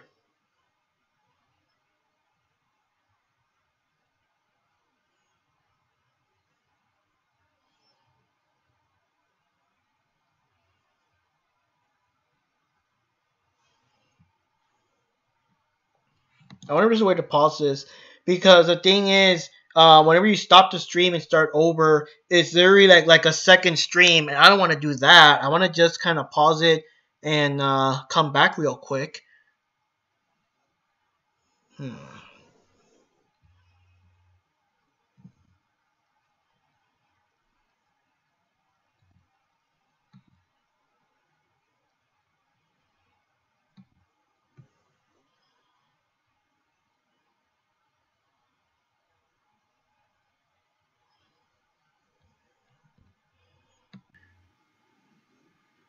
Hmm.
Now the weird thing is with how behind this is, the way I'm watching it, it's like I'm curious if people with a faster computer or faster internet or whatever can see this more like in super duper actual real time, or if there's still like a second lag or something. Like for me, it's like almost like a half a minute lag before what I'm seeing and what I actually see here on my YouTube like video version of it or something. So that is kind of weird. But yeah, what can I say? I do believe I said my piece here. Let me.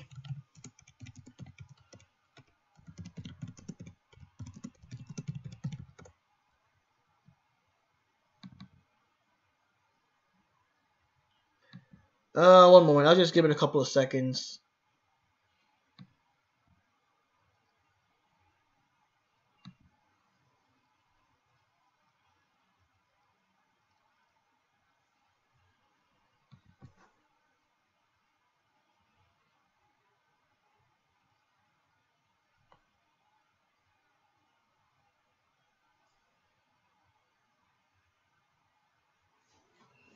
Hey, there you go. That's someone I know.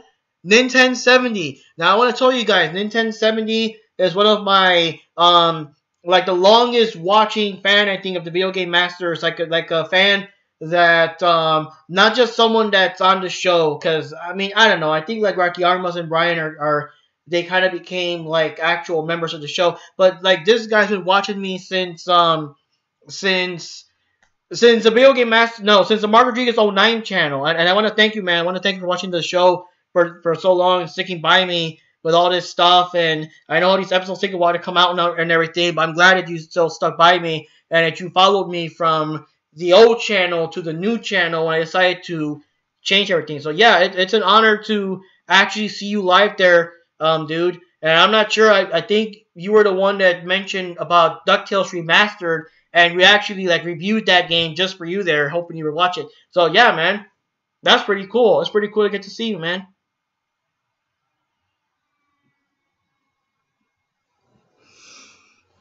Oh man, yeah, that was like our second episode. We were still in Mexico.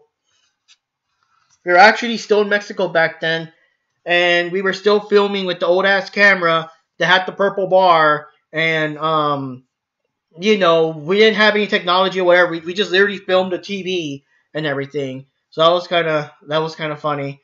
Yeah, those were the old days, man. You could notice all the episodes, episode 1 to episode 13, I think, were all still in the Mexico house, which I really don't know what's going on in the Mexico house now. Someone else is watching it, but but you know, it's expensive to go there, and I'm still a bit worried because, of course, Mexico got very head choppy since I last went there. So I don't know if I ever do go back to Mexico. I do want to go back to the old house. It's still there, and just film it and just kind of do some quick comparisons between you know then and now. Like maybe I could film some of the rooms and be like, this is the room where we used to do our reviews. This is the room where Johnny used to sleep and stuff like that. I don't know. That'd be kind of cool if it ever happens.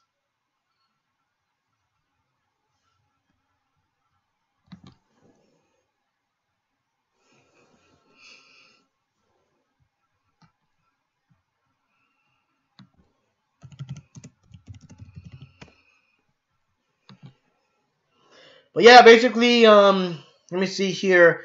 Um, Basically, yesterday I did like a little practice stream. Of course, it's on YouTube now. Talking about Channel Awesome and their surprising things. And it's like the more I find out about it, the more I just feel weird and like just bad that that all this stuff was happening behind the scenes. You know, it's like oh, Nintendo Switch. No, I don't know. Like honestly, I don't know. I'm not much of a Nintendo guy anymore. What happened is Nintendo changed. Nintendo changed a lot. You know, like back when it was Nintendo, like the original Nintendo and Super Nintendo, it was more of a you know, everything. You know, I got to play Street Fighter 2 on Super Nintendo. You know, like all these games, like Ninja Turtles, Street Fighter, Final Fight, Mega Man, all these games were on Nintendo systems and stuff. But like once they got to the Nintendo 64 and everything, it really became more about them and their characters, more about Mario, more about Yoshi, more about Kirby, Pokemon, Zelda, like their own properties, and not so much the others. I don't know. The Nintendo Switch doesn't really interest me too much because I don't really care that much about the Mario games. I mean, you know me, I'm more into Street Fighter. That lazy game that is literally Street Fighter HD Remix, which I already own. Just having what can I say, Evil Ryu and Violent Ken, that's not worth it to me either. And I don't know. I mean, I would like to play him maybe like Mario Odyssey. I think it's kind of funny Mario with the Mexican hat and all that. But I don't really. I could live without playing Mario Odyssey. I could live without playing the next Smash Brothers or whatever. For me, I'm more about Street Fighter 5 and King of Fighters 14 and other fighting games that are just not on the Switch. And yeah, I have a friend that has a Switch, and he did show me because he actually takes it to work, and that's kind of cool, I guess. You can hook it up to your TV, but you can also take it to work. So he takes it to work, and he downloads games. The only game I've seen him play, he has like I guess My Number Nine has another game on the Switch or something, so he plays that. It's interesting. And let's see. Yeah, I heard about SNK Gals, but I think SNK Gals is also going to get a PS4 version. But the weird thing about SNK Gals is, oh my god, the game. It's I don't know. It's very very fan servicey and ridiculous. It's almost like those kind of games that you almost feel ashamed to play it. It's or to buy it. It's like Dead or Alive is known for the boobs and stuff, but it's still a fighting game. You can still go to the store, GameStop or whatever, and be like, I'm gonna buy Dead or Alive 5 or something like that. But it's kind of awkward when you're like gonna go buy Dead or Alive Volleyball, and I feel like that too. I feel kind of like it's gonna be awkward to go buy SNK Gals because people are gonna think that you're just I don't know. It's weird. It's almost like I'm gonna go to the store and I'm gonna go GameStop. I'm gonna be like I'm gonna get the Funko Pop there and I'm gonna get Street Fighter and I'm gonna get SNK Gals. Wait, you're gonna get what? I'm gonna get SNK. No, wait, what? What was that third one? I'm gonna buy SNK Gals. Damn it! Like, don't judge me. I like mice boobs. It's like I don't know. It's just it's weird. I might have to buy it online or something. But I just think that buying SNK Gals in the store is going to be as awkward as you buying Dead or Alive Volleyball. I like it for the story. I swear. So I don't know. I don't know why they did that. I don't know why. Um, I don't know. Like they could have made an all female game, but still be a badass game. They gotta do all this cutesy stuff and like I saw this thing where like Yuri does her house show Pokken, and you basically like explode into a bunch of watermelons and stars and cutesy stuff. It's weird.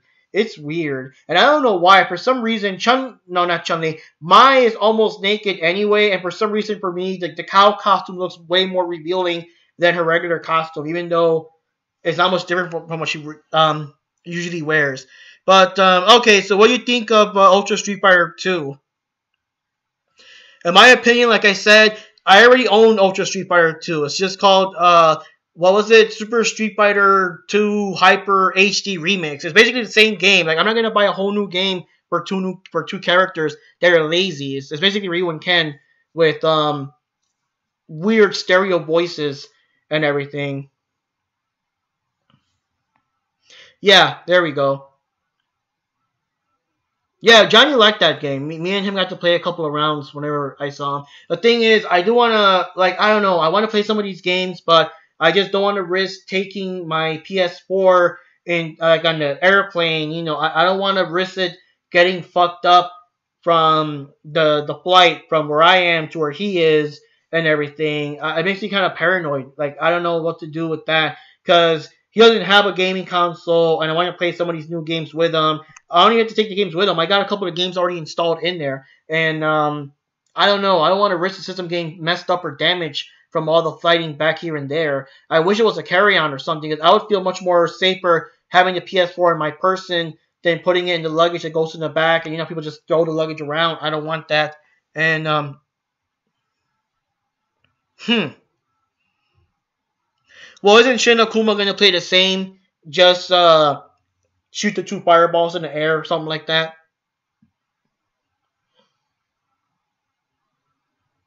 I mean, I do give credit to Ultra Street Fighter 4 or Arcade Edition, where Oni Akuma is actually designed way more different, and he does more shit than just throwing the two fireballs.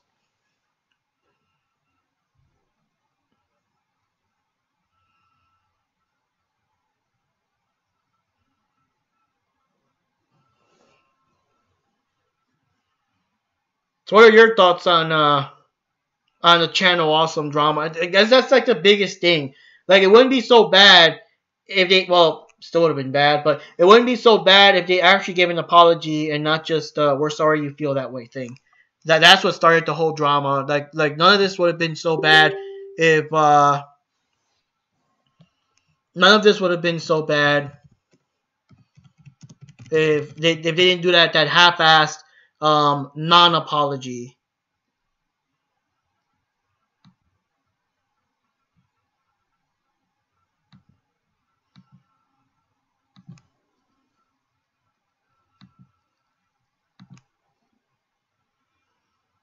Hmm. Interesting. So you're gonna get Evil Ryu, you're gonna get Violent Ken, and you're also gonna get Shin Akuma. That's interesting. Now, it's been so long since I played the original Super Street Fighter Turbo. Akuma never do the two fireballs in the air, right? That was added in later games, right? The whole two fireball Shin Akuma stuff wasn't that only in like later games. I don't think I think you only do just one fireball, right? Back then in the very first Super Street Fighter Turbo when he first appeared.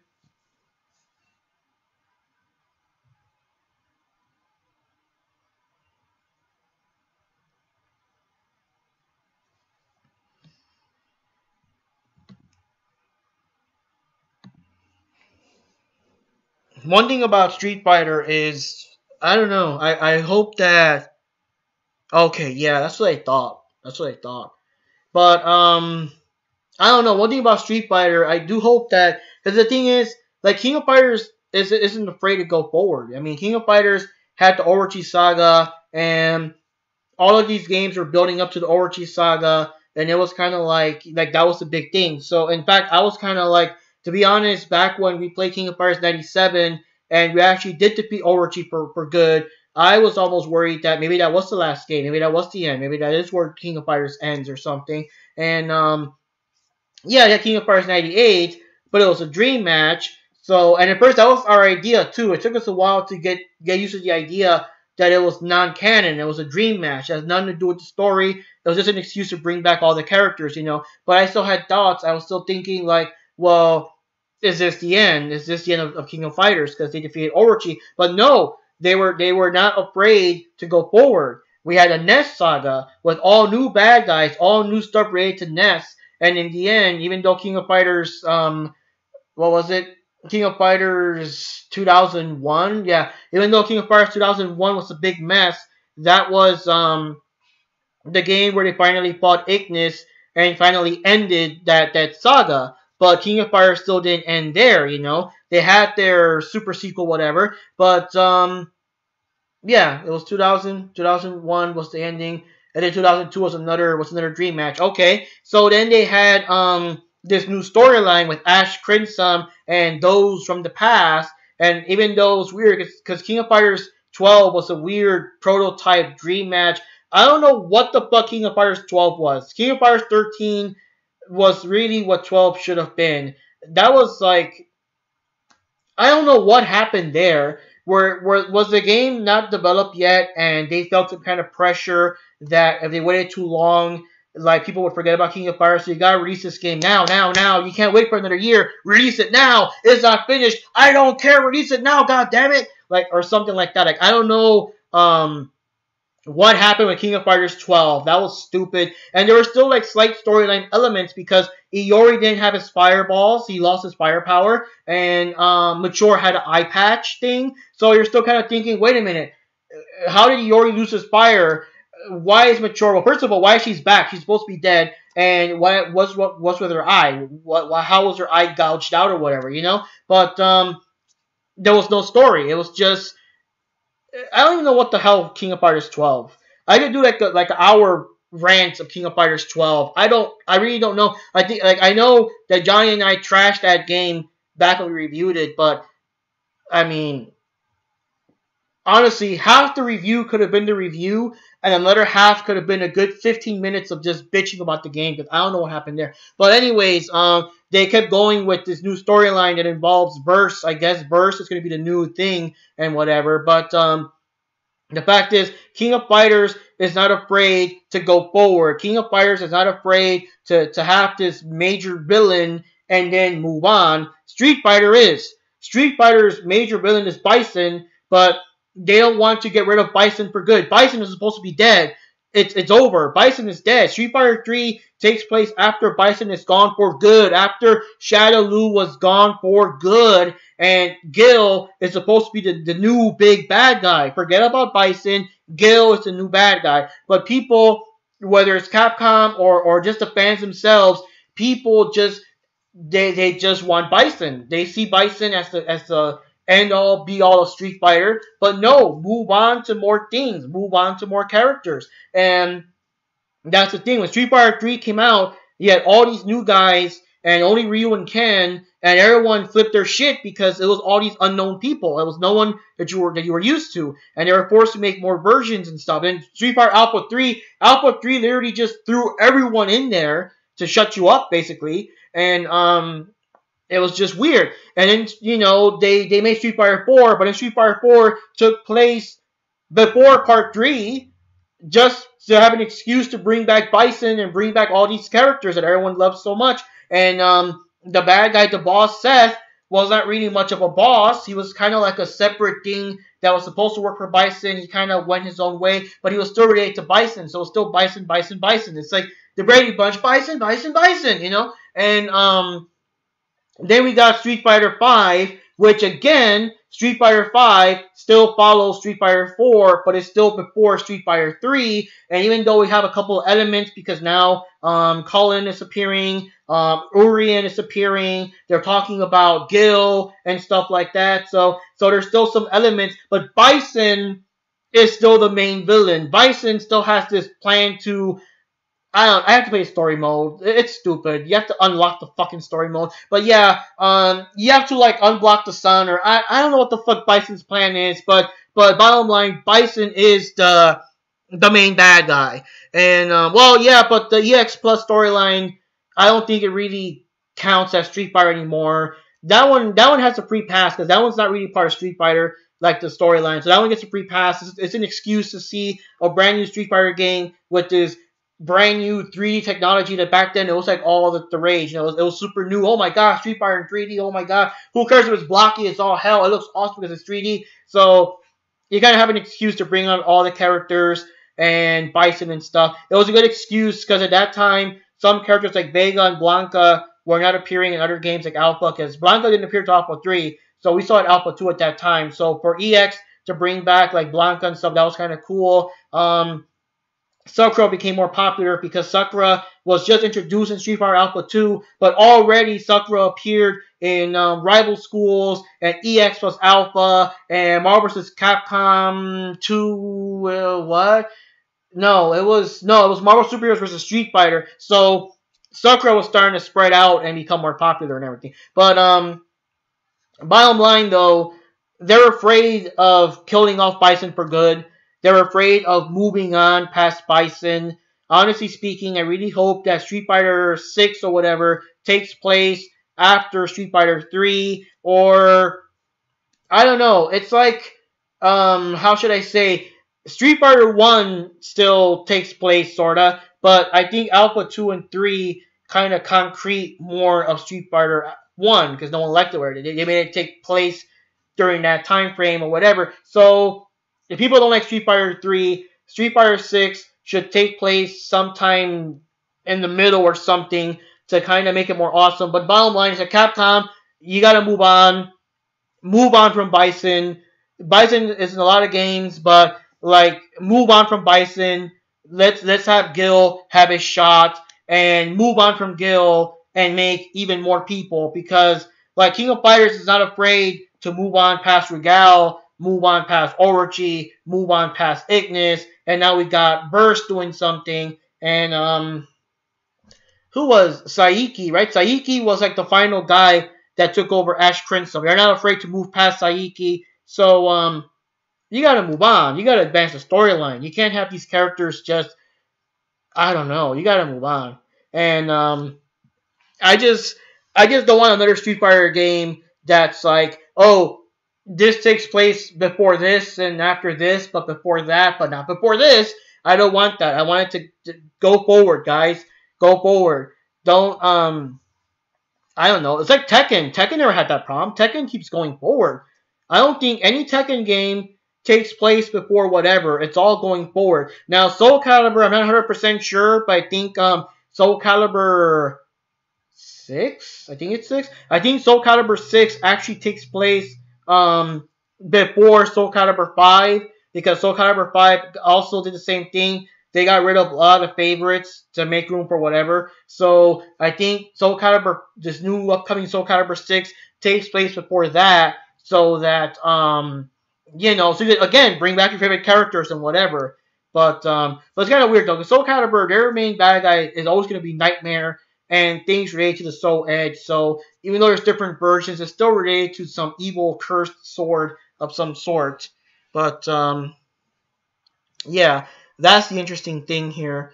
But yeah, I don't believe Tekken ever had that problem. Give me 1 second here.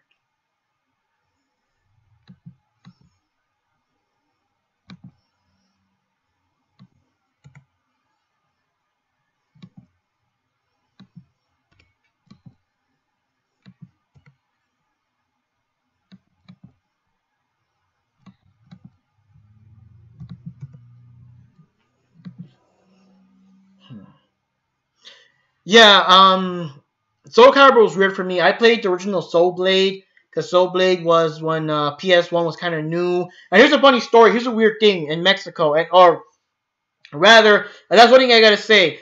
I lived in a small part of Mexico, so what happens where I lived does not like reflect the entire country. Okay, so it's just my smaller part. But what happened in my area is back then in the arcades, all they had were you still had the old Street Fighter, Mortal Kombat, whatever, but they would mostly have the Neo Geo games. That's why Johnny and I got so much into Neo Geo, because Neo Geo were less expensive. It's like the exact same cabinet, and all you gotta do is pull out the cartridges and put in the new ones and everything. So it would save money for the arcade owner. Instead of having to buy the Street Fighter 2 cabinet and the Mortal Kombat cabinet, you could just buy a Neo Geo cabinet and use that same one for Art of Fighting 2 and King of Fighters 94 and Metal Slug and Samurai Showdown and all them games, and just interchange them every couple of months or whatever. So that's how we got into Neo Geo. But eventually, I guess, like, I don't know, it was just one arcade we went to.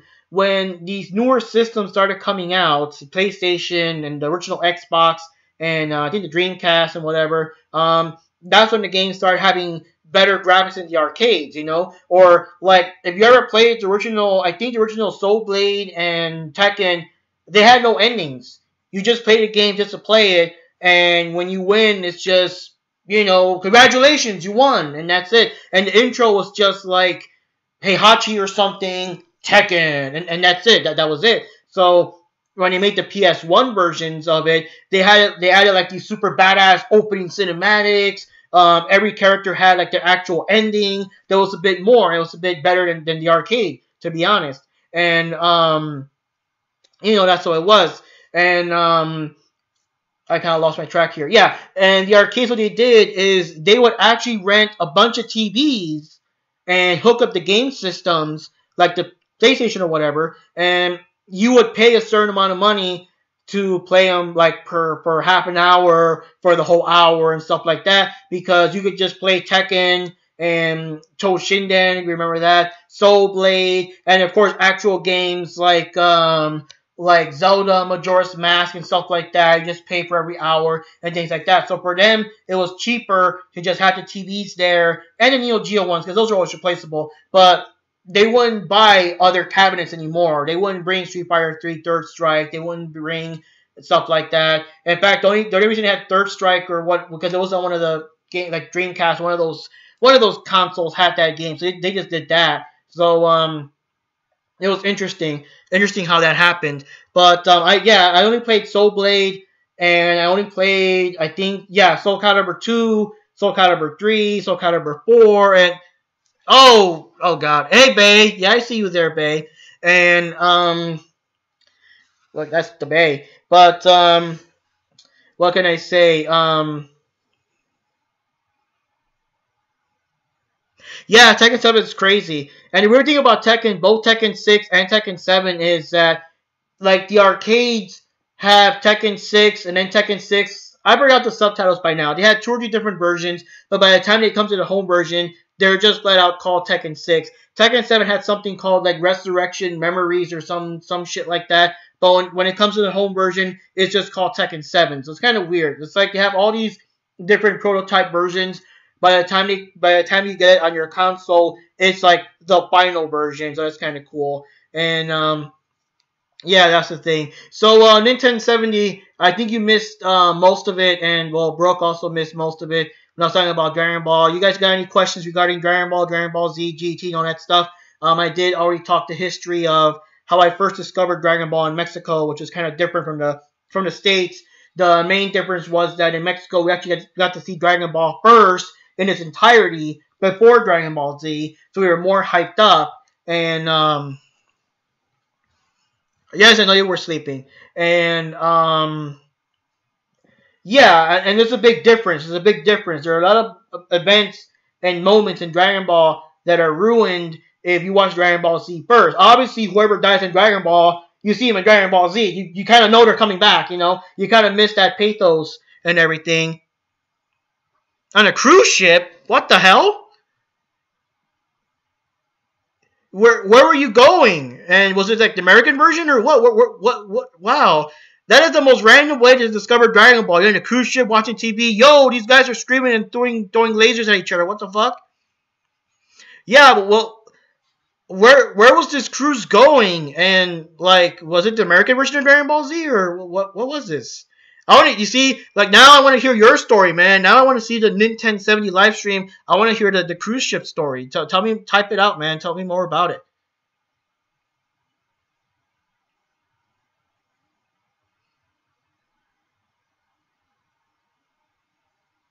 Oh, cool. I forgot. I don't know if Bay is my Bay here familiar with Dragon Ball Z. Have you seen Dragon Ball Z, Brooke? Or Dragon Ball Super or Dragon Ball anything?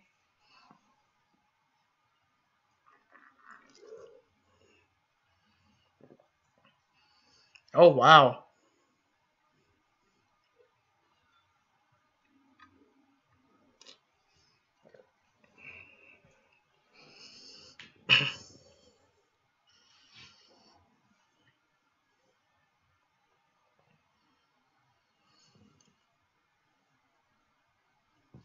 And that was the thing too. We like Mexico grabbed the dub straight from Japan, while Funimation did too, but you know what I mean. We didn't translate the Funimation version. We went straight to Japan before Funimation ever got their grubby little hands on it, and basically, and of course they're doing all their switcheroo. So basically speaking, we watched the end of Dragon Ball GT, which of course at that point in time that was the ending. We didn't know, you know. At that time, we watched GT ending while you guys in America were still watching the Cell Saga. Like you guys still had the entire Buu Saga ahead of you, while for us it was already over. And oh god, that too. I didn't mention that too. Now you see again, it's translating stuff. It's like we always kept the original music. You know, we had our music. We had our original music, and the music had certain themes. And that's the theme from what I understand. I think the American version, almost everyone had their theme or something. In the original Japanese version, I would say there's kind of well, Piccolo always had his theme. Piccolo had his theme since he was Piccolo Daimao, and then Dragon Ball Z kind of added like I guess kind of like a more I guess rocked up version of his theme. But Piccolo always had his theme. But like the Saiyans had their own theme. Like when Raditz first appeared, and then Vegeta and Nappa appeared, they had their particular theme. And from then on, since Vegeta was the only one, that was kind of sort of Vegeta's theme. But no one else really had their own theme. Well, I think no, but the thing is, Dragon Ball would reuse a lot of themes. So some themes were for a certain character, but then it would be just be reused. I know General Blue and Tao Pai Pai had their own themes. They would always replay their theme whenever they're fighting and stuff like that. But for the most part, they didn't have many themes. But yeah, the Mexican version just stuck with the original music, and I don't know the specifics why some and why not, but some scenes did keep the original, like you know how sometimes like in the martial arts tournaments they're fighting and there's music playing like an actual song playing in the background. Like sometimes they would skip it, and yeah, I'll admit it. They skipped it in Mexico. I literally until I bought the DVDs to the Japanese version, I had zero idea they had actual like the Japanese song, the Tenkaichi Budokai song that was pretty cool playing in the background. But later scenes, later episodes would keep in the music, and I'm so pissed off that Mexico actually skipped out the music that was playing whenever Gohan first turned Super Saiyan 2. It was just silence. And for some reason, silence kind of works, but after finding out they had a song, I wish they kept the song. But of course, American dub skipped all that shit, you know? It wasn't until Dragon Ball Kai that they actually did keep the music. They kept music whenever Frieza killed Krillin and whenever the Ginyu guys showed up, stuff like that. But yeah, we never had, you know, weird synthesizer music bullshit. We have the original Japanese themes, and I feel it just plays more because, you know, you got to have the original score. The original score better conveys what's going on in the background. And there's also silence. There's moments that was just silence. From what my understanding was, in American dub, the music never fucking stopped.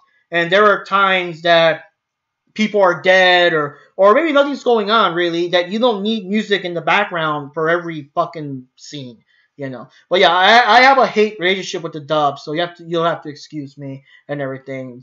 Some things are like that's why I like Dragon Ball Kai. Dragon Ball Kai at least, you know, fixed it and everything. That's another thing too, that the American version of GT did the thing where if you guys watch GT, the first maybe 10 so episodes were about Goku, Trunks, and Pan going to different planets and having Dragon Ball-ish adventures trying to get the Dragon Balls before they finally went back to Earth. And that's when the show became a bit more like Dragon Ball Z with fighting against Baby and Baby Vegeta and you know, all the intense fighting, the energy beams and all that shit. So the American version skipped the episodes, made some weird ass like clip show thing that just kind of fast forward the thing. It started out with Goku already fighting against like metallic Rildo or whatever and having memories about, oh my god, if only we didn't make that wish, with like little flashbacks of the first couple of episodes,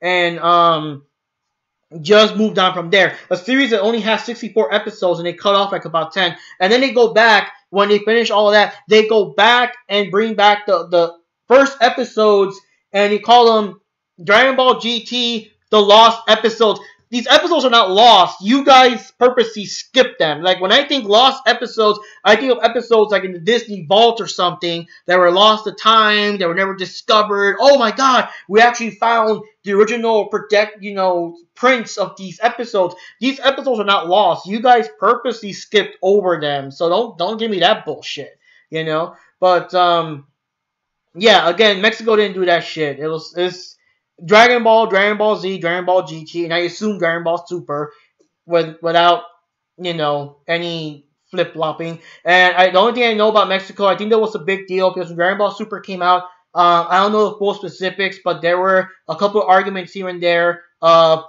whether or not the people that made the voices of Goku and them would come back to the Super. And, you know, it's the same thing. Just like how you guys are used to Sean Shenmue and them. For us, we grew up with Mario Castañeda as Goku. So it wouldn't be the same to have Super dubbed by all these weird people that were not the people we were used to. So, and it's weird though, because I can find episodes of Dragon Ball Z, the Mexican version, on YouTube, but I can't find nothing of Dragon Ball Super. I don't know if they got the copyright protected a lot better or something, but I can't find episodes. I kind of want to sit down and watch like the Mexican versions of Super on TV, on YouTube, but I just can't find any copies. I don't know, but I think from what I can see, they did keep most of the voices, especially Goku's voice. So that's what happened. I actually, when they released Dragon Ball Battle of Gods, I actually got to watch the Mexican version on YouTube because someone like leaked it or something. And of course, as I know Spanish, I understood the whole plot before they excuse me.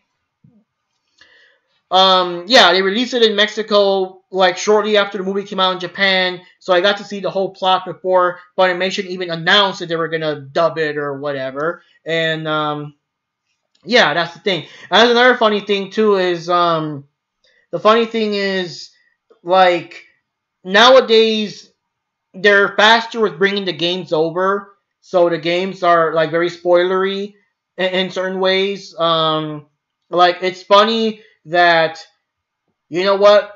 Yeah, that was. I even covered that. When they had Dragon Ball Z Battle of Gods. No, I'm sorry. Dragon Ball Z Battle of Z. That sounds stupid. Dragon Ball Z Battle of Z for the next generation consoles or whatever, Xbox 360 or whatever. It was that,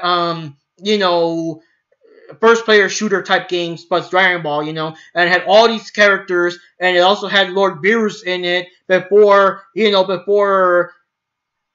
I can't even talk. Bottom line, let me try to rephrase myself. Oh yeah, kiss anime. There we go. Okay, let me backtrack and re-explain myself because I'm kind of whatever. But oh yeah, oh cool, that's cool, Brooke. I mostly watch Crunchyroll for Dragon Ball Super Japanese one. Okay, but let me kind of rephrase myself because I like said it all wrong and weird. Okay, they released Dragon Ball Battle of Z for like Xbox 360 and whatever, and it had all these characters, but it also had Lord Beerus. But the thing is, like, at that point in time, they didn't even translate Battle of Gods yet. And it's like, what the fuck? So you're playing a game that already has Beerus in it, but like you guys haven't even seen Battle of Gods yet. Like you kind of, yeah, if you go online, you might see it, but like you might know it's the Destroyer God and all that shit. But they haven't even dubbed the fucking movie yet. What the fucking hell, And all these like Dragon Ball Xenoverse that has extra chapters of Goku Black and all that stuff. That's like, I mean, just now in April 2018, I'd say maybe February 2018, around that time, they just started dubbing the Goku Black saga. So we didn't actually get to see Goku Black, the dub version, officially on TV until now. In fact, I want to say that I think, oh my god, didn't Dragon Ball Fighter Z with Goku Black in there? Like, wasn't that even before they released a dub version? So yeah, like it's all these spoilers. You got all these spoiler video games that they're bringing over. Now, normally back in the day, it would take a while to bring them, but since Dragon Ball has such high demand, they bring the games in as fast as they're making them. So they got all these spoiler characters, and the people are forced to dub the voices before you even see them in the actual anime. So a lot of people got to hear Goku Black talk in English way before they have the before they actually did that in Dragon Ball Super, because all these stupid video games coming out. And now we got this video game. They released some game with a DLC or something of Goku mastered Ultra Instinct with his white hair. So before the fucking episode even airs, there's already like footage of Goku mastered Ultra Instinct. Like way to spoil it, you guys. Like way to spoil it, But that is so weird.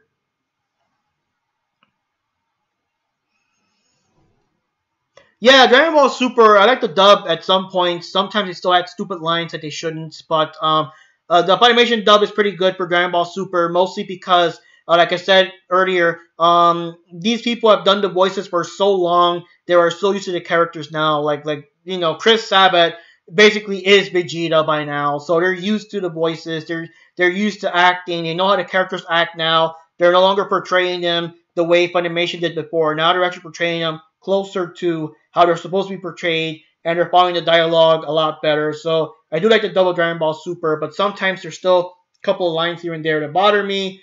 And I am never gonna like Super Saiyan Rose because it is not fucking Rose. God damn it! But I don't know why it just fucking bugs me.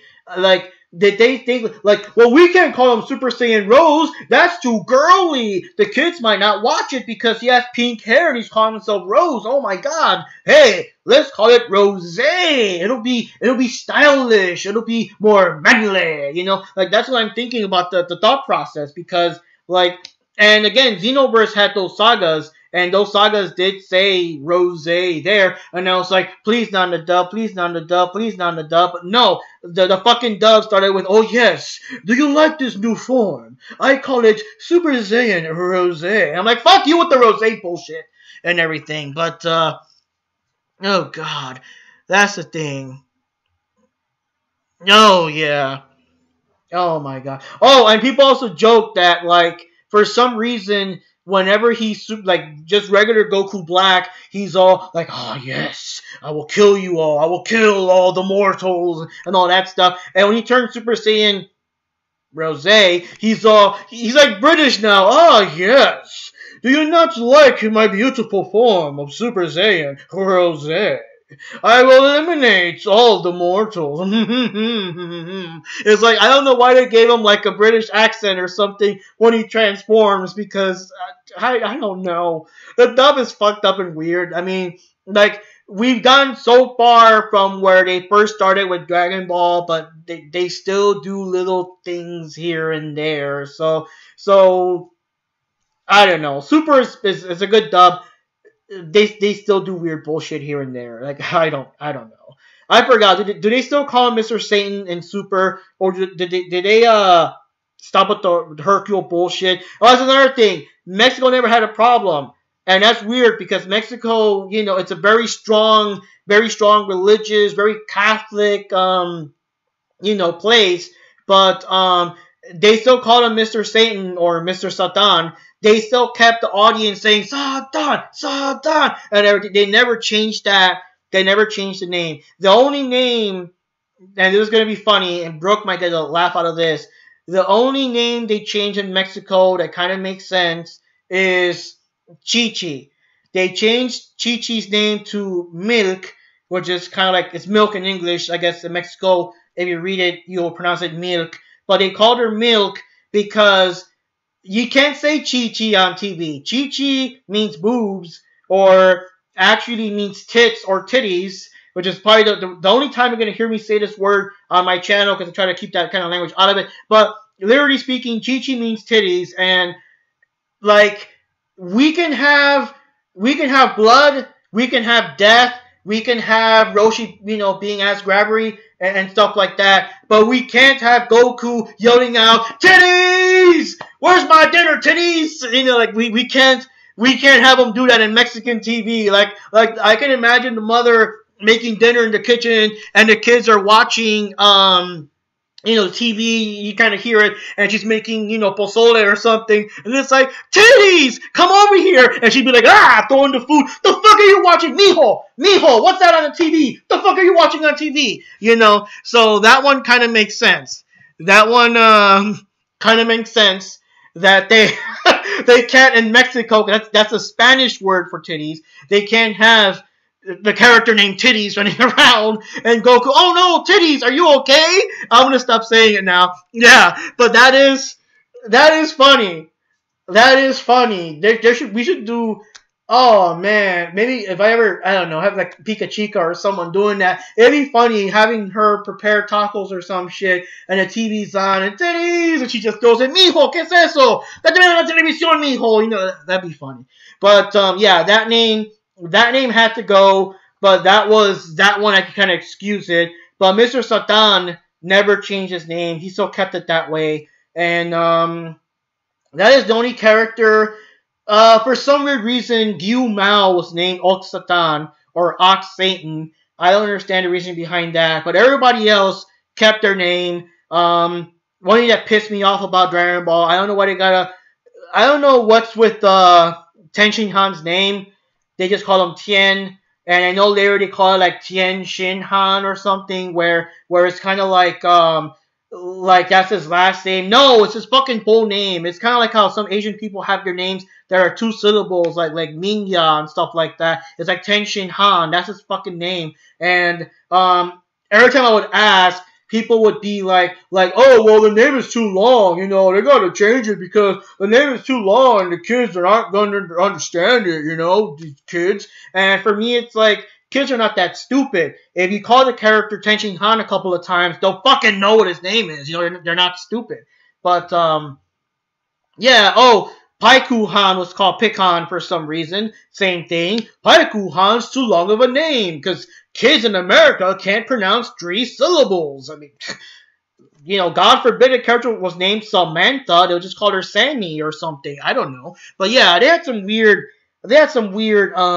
name changes. And honestly speaking, I mean, they kind of stopped it now. It would have been so stupid if Beerus and Champa and Samas and all them had. Well, I guess Samas is kind of sort of because it's supposed to be just Samas because most of the time characters' names that end in the U are not really pronounced. Some people might, I guess, depending on their accents, because people do have different accents depending on where they're from. Apparently, Goku is supposed to have, I think, an Osaka accent, which gives them, in Japan anyways, more of a hick. Because that's the thing, Goku's supposed to be a country hick, and that's why most of the time when he meets interesting people that are of respect, he's always like, yo! And people are like, stop that, don't say that, respect them and all that stuff. But Goku in Japan usually says yo to someone that you're supposed to respect. And of course, everyone around him are like freaking out because you can't say that to a deity and everything. And if you notice the subtitles, Goku's always like you ain't gonna beat me. Like, oh wow, you really must be amazing. Well, you ain't gonna beat me now. Like he always kind of talks in that way. And of course, I don't know about Japan. I can't tell. For me, everyone would speak the same. But if you're more fluent or whatever, he has like an Osaka accent that gives off the feeling that that he's kind of a hick compared to the other characters. Which kind of, I mean, I guess I'm kind of glad they don't do that in the dub because I don't think people would have taken it too seriously if the main character talked like that. I mean, I don't know, language barrier, differences in countries. I don't think most of the people would have respected Goku if he talked like, whoo, doggy, that's one strong feller. I can't wait to beat him up. I want to smack him in the schnoz, you know? Like, they wouldn't, people wouldn't, like, I don't think it would have caught on. It would have been weird that the main character talks like that, so I can't blame them for changing Goku to not talk like that. But I don't know. Like, they could have kept ain't. A lot of people say ain't. That's part of his talking. But yeah, I even forgot where I was going with this. But yeah, they didn't change a lot of stuff there. One thing the dub also messed up was the first name, last name. Yeah, I don't know why in Japan the last name goes first. So Goku's full name is Son Goku. Of course, I guess if we take it literally in America, I guess the name would have been Goku's son. But I'm just used to Son Goku. It just always sounds better. And the thing is, it's pronounced Son, and I honestly do not know. Everyone just says it, but I'm not gonna trust. I don't know if the son actually means son, as in someone's son, or something like that. It might mean something else altogether. It might be a last name that's just son, but not meaning like what son means to us, like a person's son, you know? But, so yeah, like in the dub, sometimes they do bring up his full name. I do like that sometimes in very epic moments, like I think it was Dragon Ball Z Kai, where they actually kept like, yes, I am this, you know, I'm the legendary warrior awakened by rage. I am the Super Saiyan Son Goku. Like they actually keep the full name there for moments like that. So that's kind of cool that now the dub is doing it like that. To be honest, Mexico did the same thing. The first episode or two, they did say, my name is Son Goku, but every other time, they'll just keep it as Goku. It's like very rare when they will say the full name, but that's the thing. And it's interesting because some characters in Japan, Piccolo and Bulma call him Son. Like most of the time, Bulma calls him Son-kun. Piccolo says Son. Like most of the time, when Goku gets defeated or something, he's not yelling out Goku. He's like, Son, are you okay? Because Japan, a lot of people do call you by the last name and stuff like that. It's kind of interesting like that. A lot of things like with the culture. I remember in real quick, Death Note. I guess in Japan it's a thing that if you kind of know the person but not that well, you gotta call them by their last name. It's only when you're a real good friend that you call them by their first name and stuff like that. So, like I remember in Death Note, it doesn't really translate that well in America, but whenever he recently met Misa, Misa was like light and everything, and light was kind of like things. I forgot if he either said it, thought it, or just mumbled under his breath. But he's all like calling me by my first name already, huh? Like so it's kind of like a thing like that. So some characters that aren't acquainted with Goku that well call him Son, and of course Vegeta always calls him Kakarot or Kakaroto, Kakaroto, And that was a weird thing. I'm so used to, especially since that's all Brawly literally says in the other movies.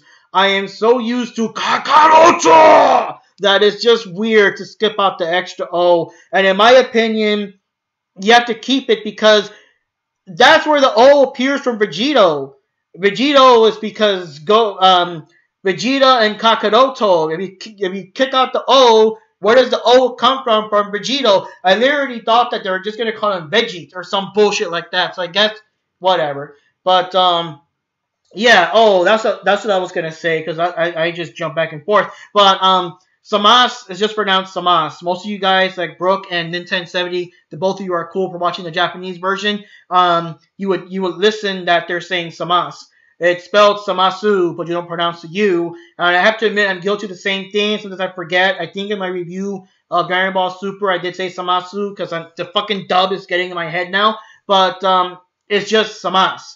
There's lots of words that end in the U. The U is not really pronounced. It's like Trunks. The real pronunciation, because the thing is, Japanese people sometimes, I guess it's called English, try to pronounce English words, but they still try to pronounce it based on their pronunciation of their syllables, and that's why it's kind of different. So, Trunks is Tolangsu, because it's like Todangsu, and obviously the U is not pronounced. I think Goku sometimes say Tolangsu, but most of the people say it so fast that it just sounds like Trunks. And Cell is like Seru, but it's so fast that it sounds like you're saying Cell. It depends on the people because everyone's a different voice actor, everyone's different, they pronounce it differently. But most of the time, the only person I've ever heard say Trunks with the U so strong is Goku on certain times, but most of the other characters just say Trunks. It's just the U is silent. It's either silent or it goes by so fast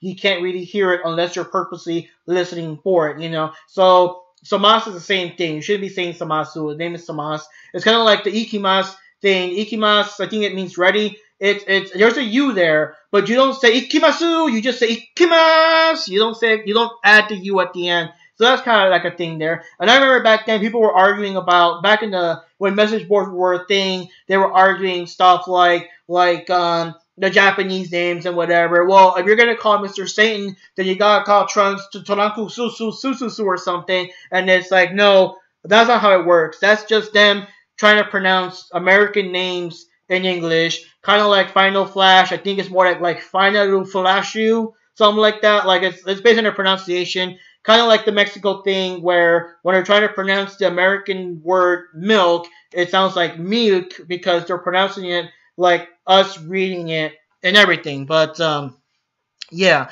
And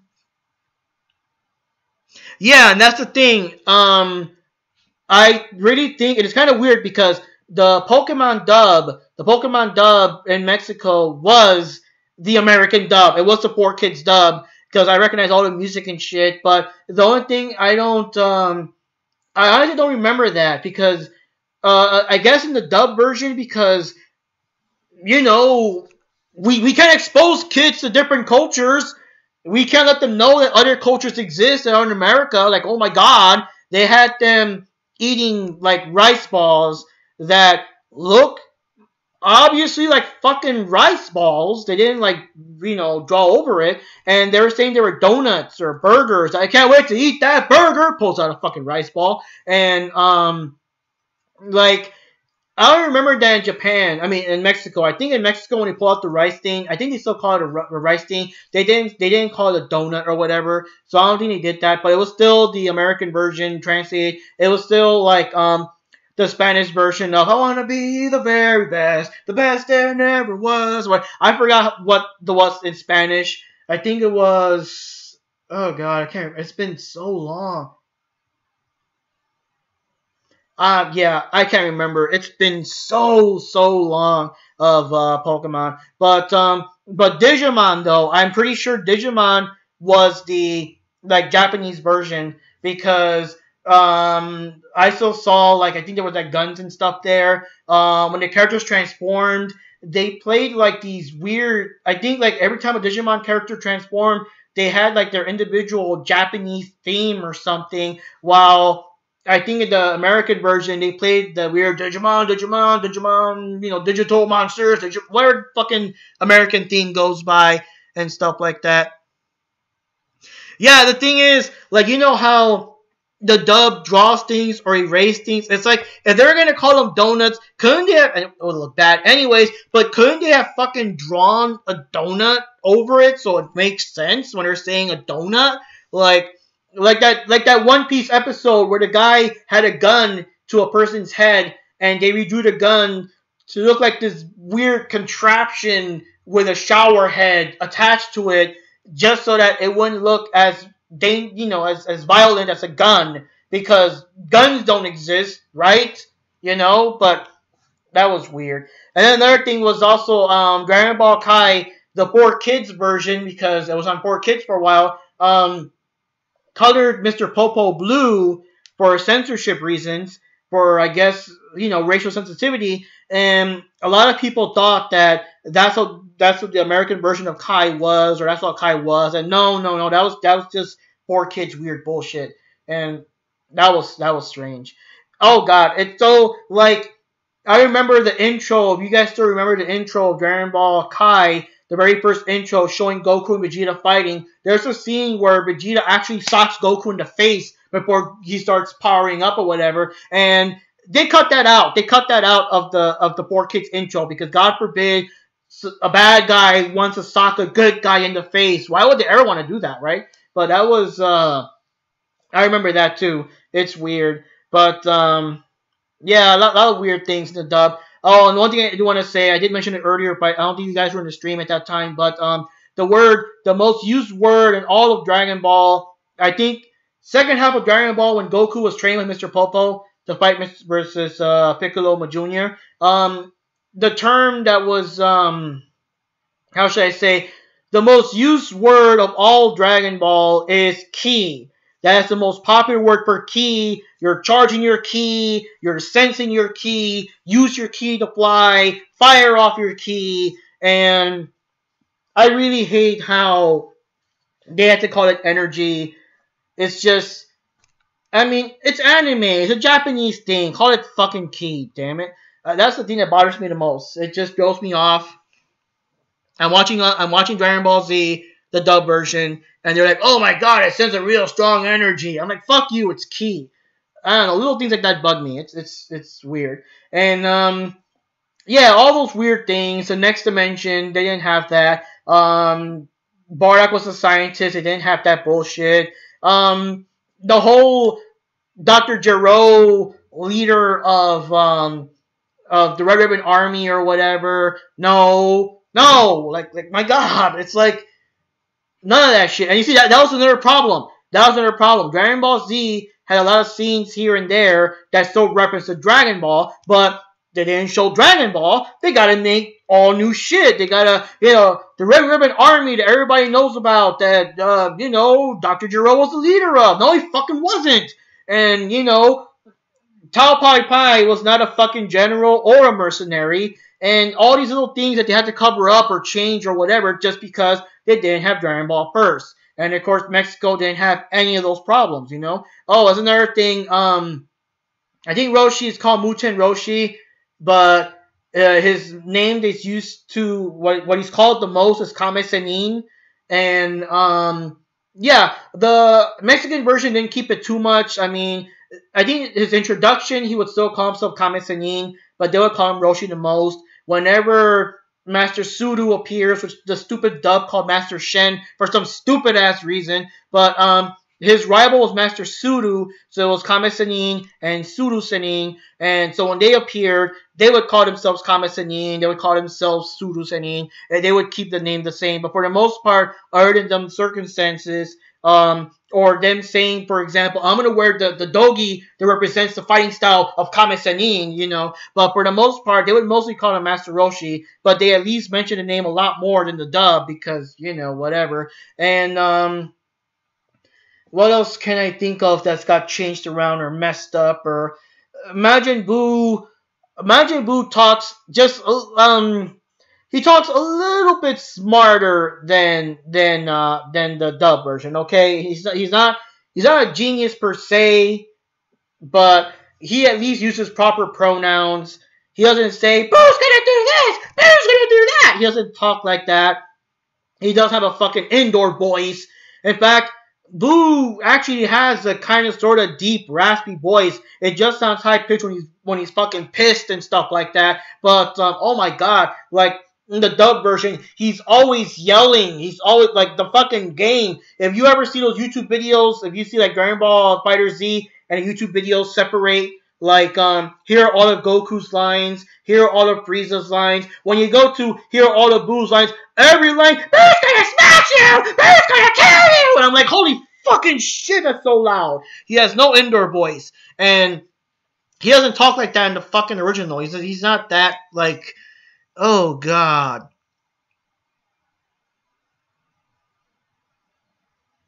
Yeah, that was a weird thing. I don't know. And that is one thing. I think that, and this is dumb. I think that in Yu Yu Hakusho, because, you know, it's different dubbing companies. I don't know who dubbed Yu Yu Hakusho as opposed to who dubbed Dragon Ball Z. Because I did see Yu Yu Hakusho back in Mexico, too. I still think that they still said spiritual energy or energía espiritual. They didn't say ki. So, you know. But the thing that's kind of stupid in the dub is because, like, I forgot what the fuck they call them. Yeah, okay. In the afterlife, they have Enma Daio-sama. And Enma Daio-sama is the guy who basically decides if you go to heaven or hell in Dragon Ball Z. So Enma Daio-sama, for whatever the damn stupid fucking ass reason, was called King Yema. I don't know what Yema means. I don't know. But, yeah. Yeah, I know Funimation did both, because, I mean, Kurobawa's voice is like the same dude from Dragon Ball. I know that. I was referring to the Mexican version, I'm sorry. But, anyways, listen to the stupid logic. So, and this is even stupider considering that Funimation dubs both fucking series. But, Enma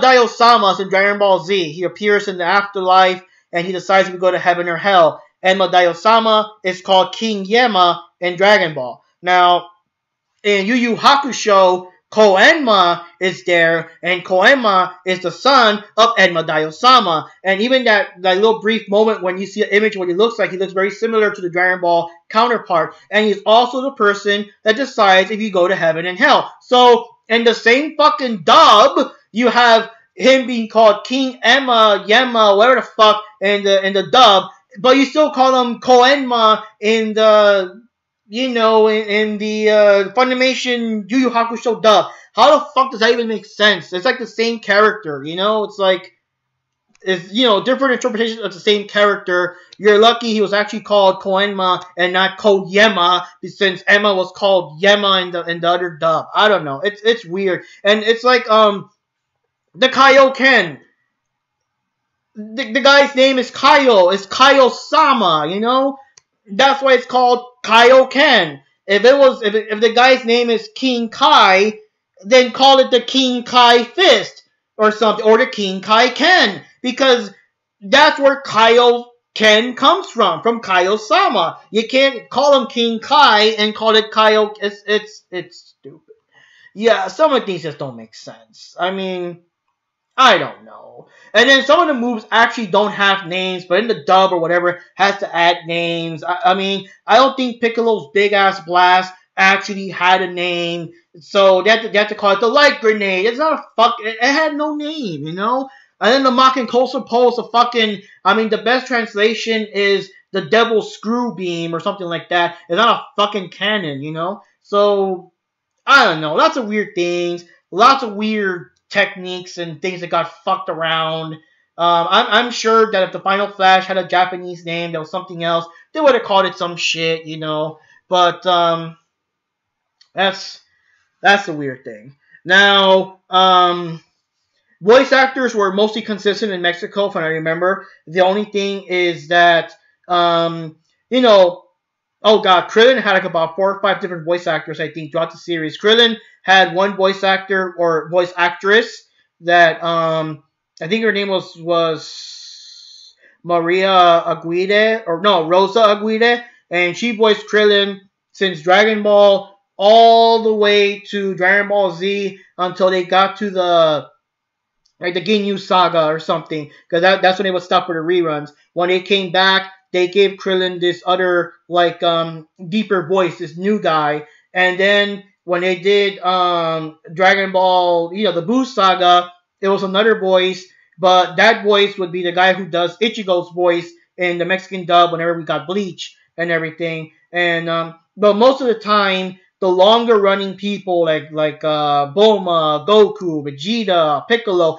they would all have the same voice throughout the series, you know. Well, actually, King Piccolo had a different voice from Piccolo Jr. in Dragon Ball. Piccolo Jr. in Dragon Ball had this lighter voice, but when they made Dragon Ball Z, they decided to use the voice they used for King Piccolo, which kind of makes sense. I think in Japan, it was the same voice for all of them. And in Mexico, Cell actually had the same voice for all his forms, and I believe that that's what it was too. In Japan, it was the same voice for all his forms. The American dub gave him like a different voice depending on his transformation, stuff like that. But for the most part, all the voices were consistent except if it was characters like I think my thing froze.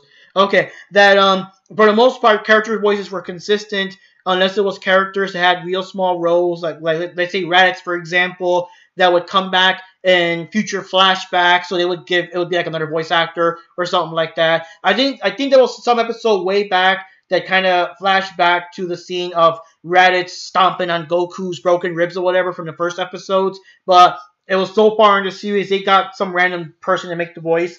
But for the most part, they were kind of like that. I don't know how it works in the American dub because I know they do lots of flashbacks. So I don't know how the American dub works if they bring back whoever voiced them back then or something like that. So I know Top Pie had the same problem. Whenever he appeared in Dragon Ball Z for those 2 episodes, it was some random voice as opposed to whoever dubbed them back in Dragon Ball. But I don't know. It usually happens in Mexican cartoons, probably American ones too. But Mexican cartoons, if you got a character that doesn't appear for like 80 episodes and has a cameo appearance, it'll be rare that he'll be voiced by the same guy in the other appearance.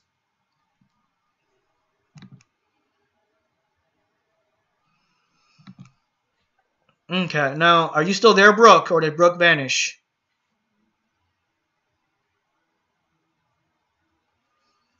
Uh oh, I think my bae vanished. Anyways, you guys got any questions regarding Dragon Ball in general, or what do you guys think?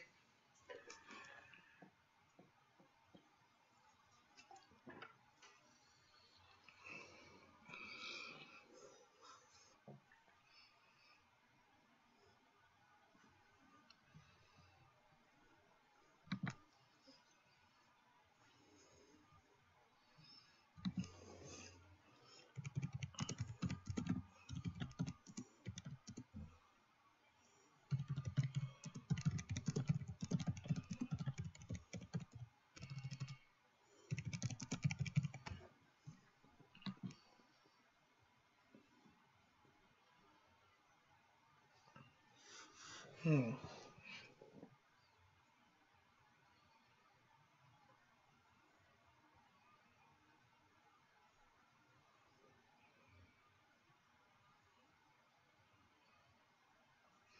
You know what? Key is such a popular thing. I don't know of any other series. I don't know. I gotta watch. I got the DVDs of Yu Yu Hakusho, and of course the DVDs do include a Japanese version. I'm curious what other animes uses the expression "ki" or "I can feel this person's ki" and stuff like that. I remember in Fatal Fury 2, the movie. Fatal Fury 2 Second Battle, whatever the fuck it was called, where Terry Bogard was drunk for most of the movie. I remember when he was hanging out with this random fanboy kid, Tony was his name, right? Wolfgang Krauser was around the corner or something, and Terry was like, I could feel evil energy nearby. So I wonder if in the Japanese version he said something like, I could feel evil ki, something like that. Okay, I'll wait up for you, Mr. Nintendo 70. Holy shit, 3 hours of me talking. Oh god.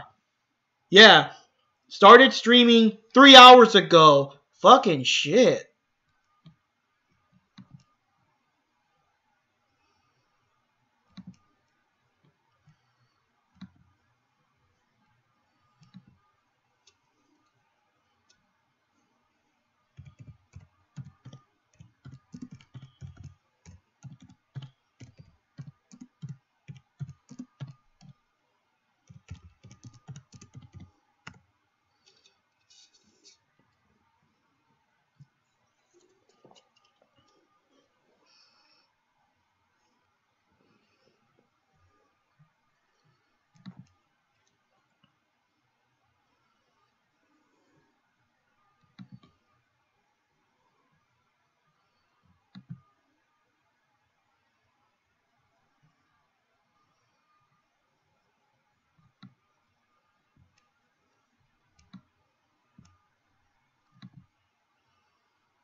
Hmm.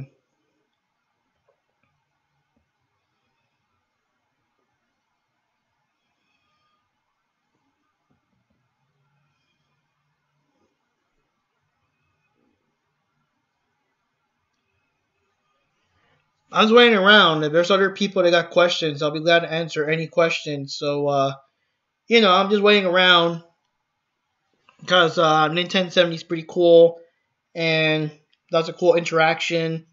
Especially, I'm surprised that is kind of cool to like be on a cruise ship watching Dragon Ball. So I guess you're on a cruise ship, you had Dragon Ball on, and I guess it got your interest so strongly that you're like, you know what? I want to watch this shit when I get home. Fuck, this is awesome. I'm gonna watch this shit when I get home. So that's kind of cool.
Don't mind me. I'm just relaxing.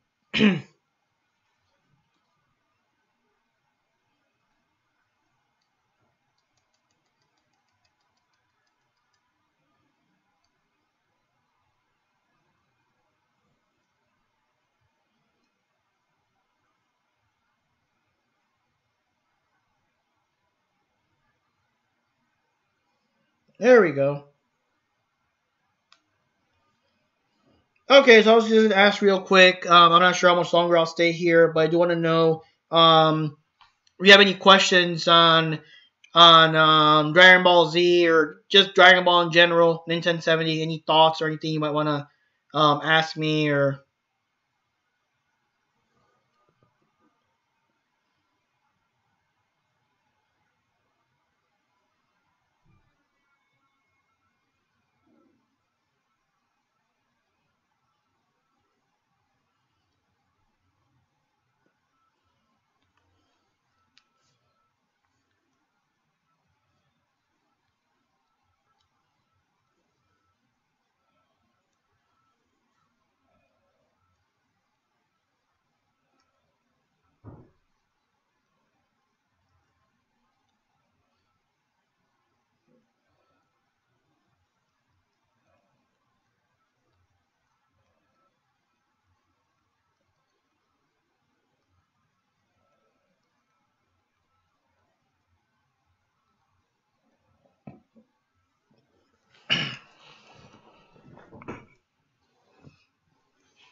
Hmm. Yeah, there's one thing about One Piece. I never really got into it too much. I don't know, something about just the very weird art style. Like I know they're purposely drawn that way. I just never really got into it. Cardcaptor Sakura. I've seen a couple episodes. I was actually a big fan of it. I remember when it appeared in Mexico. I was kind of like, I don't know. I wanted to watch some new show, something that would catch my interest because there's always like this cool show that you watch every day or every week, and you're always anxious for the next episode. And like after Dragon Ball stuff was over, I didn't really have that, and introduced Sakura Card Captor, so I'm like, all right, I'll watch that, and it was pretty cool. So and yeah, some of my friends, including Pika Chica, especially Pika Chica, are very big fans of Sakura Card Captors, but or Cardcaptor Sakura. I always forget the order because I know the dub switched it around, and that was another thing with the dub too. I'll get into that for a minute, but yeah, they have Sakura card captors, the clear card or card clear, I forgot, but I only saw like the first couple episodes. I do like the new animation, the new style. I do like that it kind of takes you back to that time. It's been a couple of years. It takes you back. They actually have some of the same music from the old show, so it takes you back. And I don't know, after so many years, something as simple as seeing Sakura having her meal with her dad and her brother. Brother was picking on her and stuff. It just takes you back to those days. So it's pretty cool. And what else can I say? Yeah, Sucker had a lot of shit too. The dub also wanted to Americanize a whole bunch of shit. As far as I remember, the town they lived in was Tomoeda, and the dub called it, I don't know, some American thing. And Sakura's real name, of course, is Sakura Kinomoto. Most of us know that, but they called her Sakura Avalon in the dub. And Sakura's friend Tomoyo Daidoji. She was renamed Madison in the dub. So all these names that were like very Japanesey were changed in the dub, and also it was the same kind of action thing. Shaoran Lee was not introduced until a couple more episodes later, and whenever he came into the show, it became more of a competition of who's going to get the cards between Sakura and Lee. So like they wanted to make the show more action packed or whatever. So what they did is that they skipped all those episodes before Lee and just kind of like fast forward to episodes where he was already in it. So when you watch the show as a newcomer in America, you would see Lee and Shaoran there right away. And another thing is that Sakura, I mean, she's a kid, okay? She's a kid. It's kind of realistic situation. She's not just gonna get up and be like, yeah, I'm gonna go out there and risk my life against all these things. I mean, she acted the way a kid would. So a lot of the first episodes and stuff, she was like, scared. She would cry a lot. She would be running, all that kind of stuff. So the dub cut out all the scenes of her crying and having hesitation or whatever to make her look braver and more badass. And it's like, no, dub it. I mean, it's a kind of a coming of age story. Like right now that we see Sakura in the new series, the Clear Card, she is braver. And she is not as scared or hesitant. She doesn't cry anymore. She's but that kind of comes from building up from the other series. If you skip that of the other series, you're gonna lose all of that, And so I mean, you get to see how she grew up, but you can't see it if you cut out those scenes. So yeah, the double's also kind of messed up. Sailor Moon had a similar thing. Sailor Moon. Now this is so weird because I don't know. I think what happened. I don't know. It's so weird because it's a weird thing. How do I explain this? Let me see. What happened was in okay, in Mexico, like how do I? It's like I don't know the logic behind it. Okay, so I'm just gonna say okay. In Mexico, they had the full episodes. They were not censored or cut or whatever. But for some reason, they used the American dub names. Now, I know the American dub skipped a lot of extra scenes here and there. They cut shots or whatever. The Mexican version didn't do that, but he still copied the stupid names. So, Usagi was still called Serena. Ray stayed the same. Amy Ami was named Amy. Minako was just Mina, and Makoto was Lita, So they got those names, but they didn't have the cut up versions of the American show. They still had the full Japanese episodes. They still showed what little violence they had. The girls were still kind of smacked around here and there. So they kept all of that. The final battle with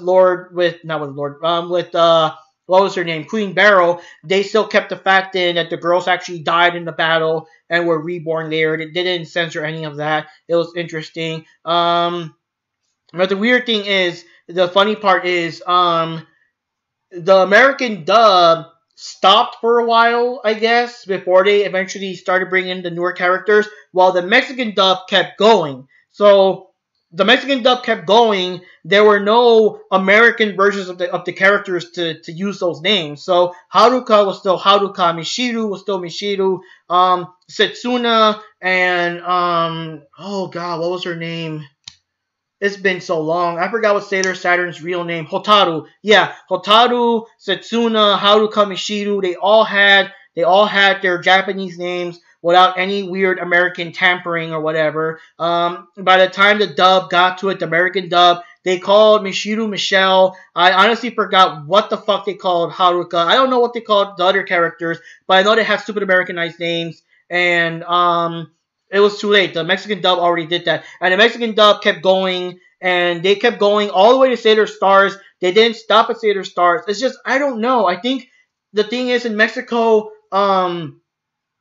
most of the time, and that's the thing though, I've been out of the country so long, I don't know if Mexico has this strong social justice crap that we're suffering in this country nowadays, because back then, like, we would just think, okay, that's kind of weird, and that's it. Like, we would have, I had some friends and neighbors to watch Sailor Moon, and they thought it was kind of weird that Haruka and Mishiru, I guess, were into each other. Like, we knew they were in love. They were in love with each other. There was this one scene. There was like this speech or something, this contest of love or whatever. And Mishiru was giving this like super epic, I guess, romantic speech about being with the person you want most and all that bullshit, while she was looking at Haruka in the audience, and they were both kind of giving each other the eyes as they were doing that. So it's very clear that they're in love with each other. And yeah, some people thought it was kind of weird. Oh my god, they might be lesbians. But like, that's it. They didn't take the time to censor it. Because the thing is, Haruka and Mishiru's love was more implied than anything else. It was like, I don't know, it was weird because they were in love, And that's the thing. You see, that's the thing about, like, that's the thing. A lot of people have problems nowadays with social justice stuff. When they want to be more diverse and they want to make a gay character or something, they make it in a way that being gay is all they are. Their entire personality revolves around the fact that they're gay, and you can't do that. You have to have an actual complete character with, actual plot, motivations, personality quirks, and whatever. And yeah, they're gay too, but not just that they're gay and that's all they are. And Haruka Mishiru had their full life. They had their motivations. They had their mission. They had their quirks here and there. And but they were in love with each other. But it wasn't like that. Wasn't all they are. Haruka was badass. She was like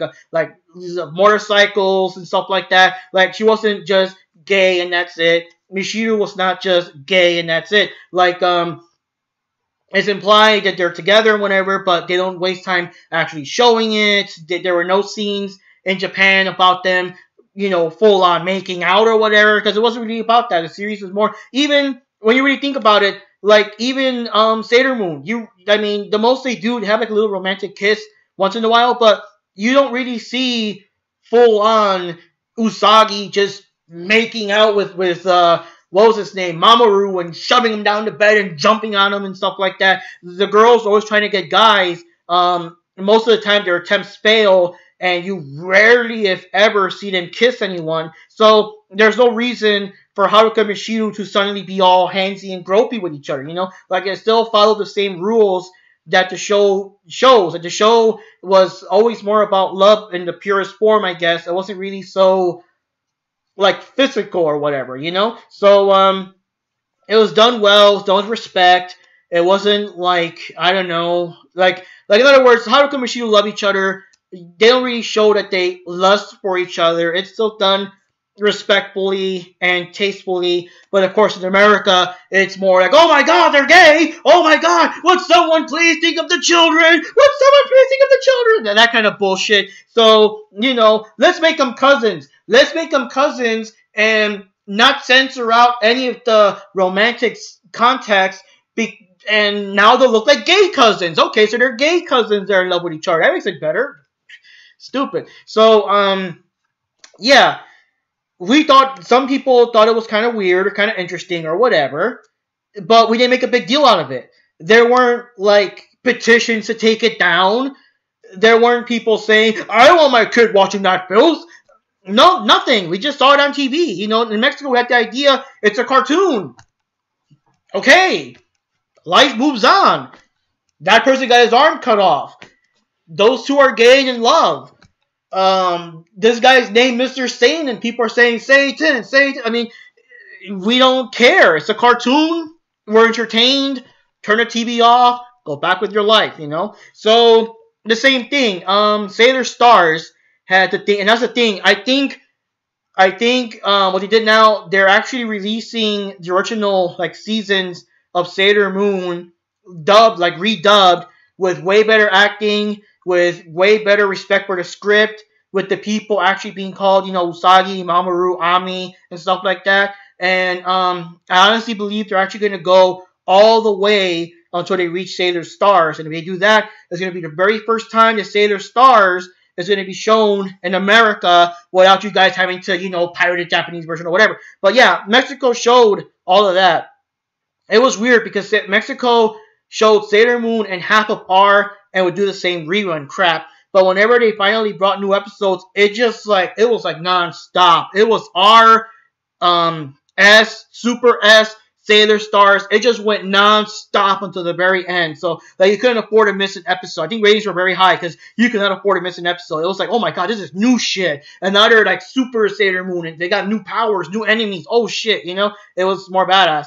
But basically speaking, in case you guys don't know, the big deal about Sailor Stars is that Sailor Stars, there are three people that are they're guys and they're pop stars. They're badass famous pop stars. But the thing is, they transform into Sailor Soldiers too, but they turn female when they transform. And I forgot their real names. It's been so long. I know the main guy's name's Seiya because he's trying to get with Usagi. And I think the other one's called Taiki and Yaten, but don't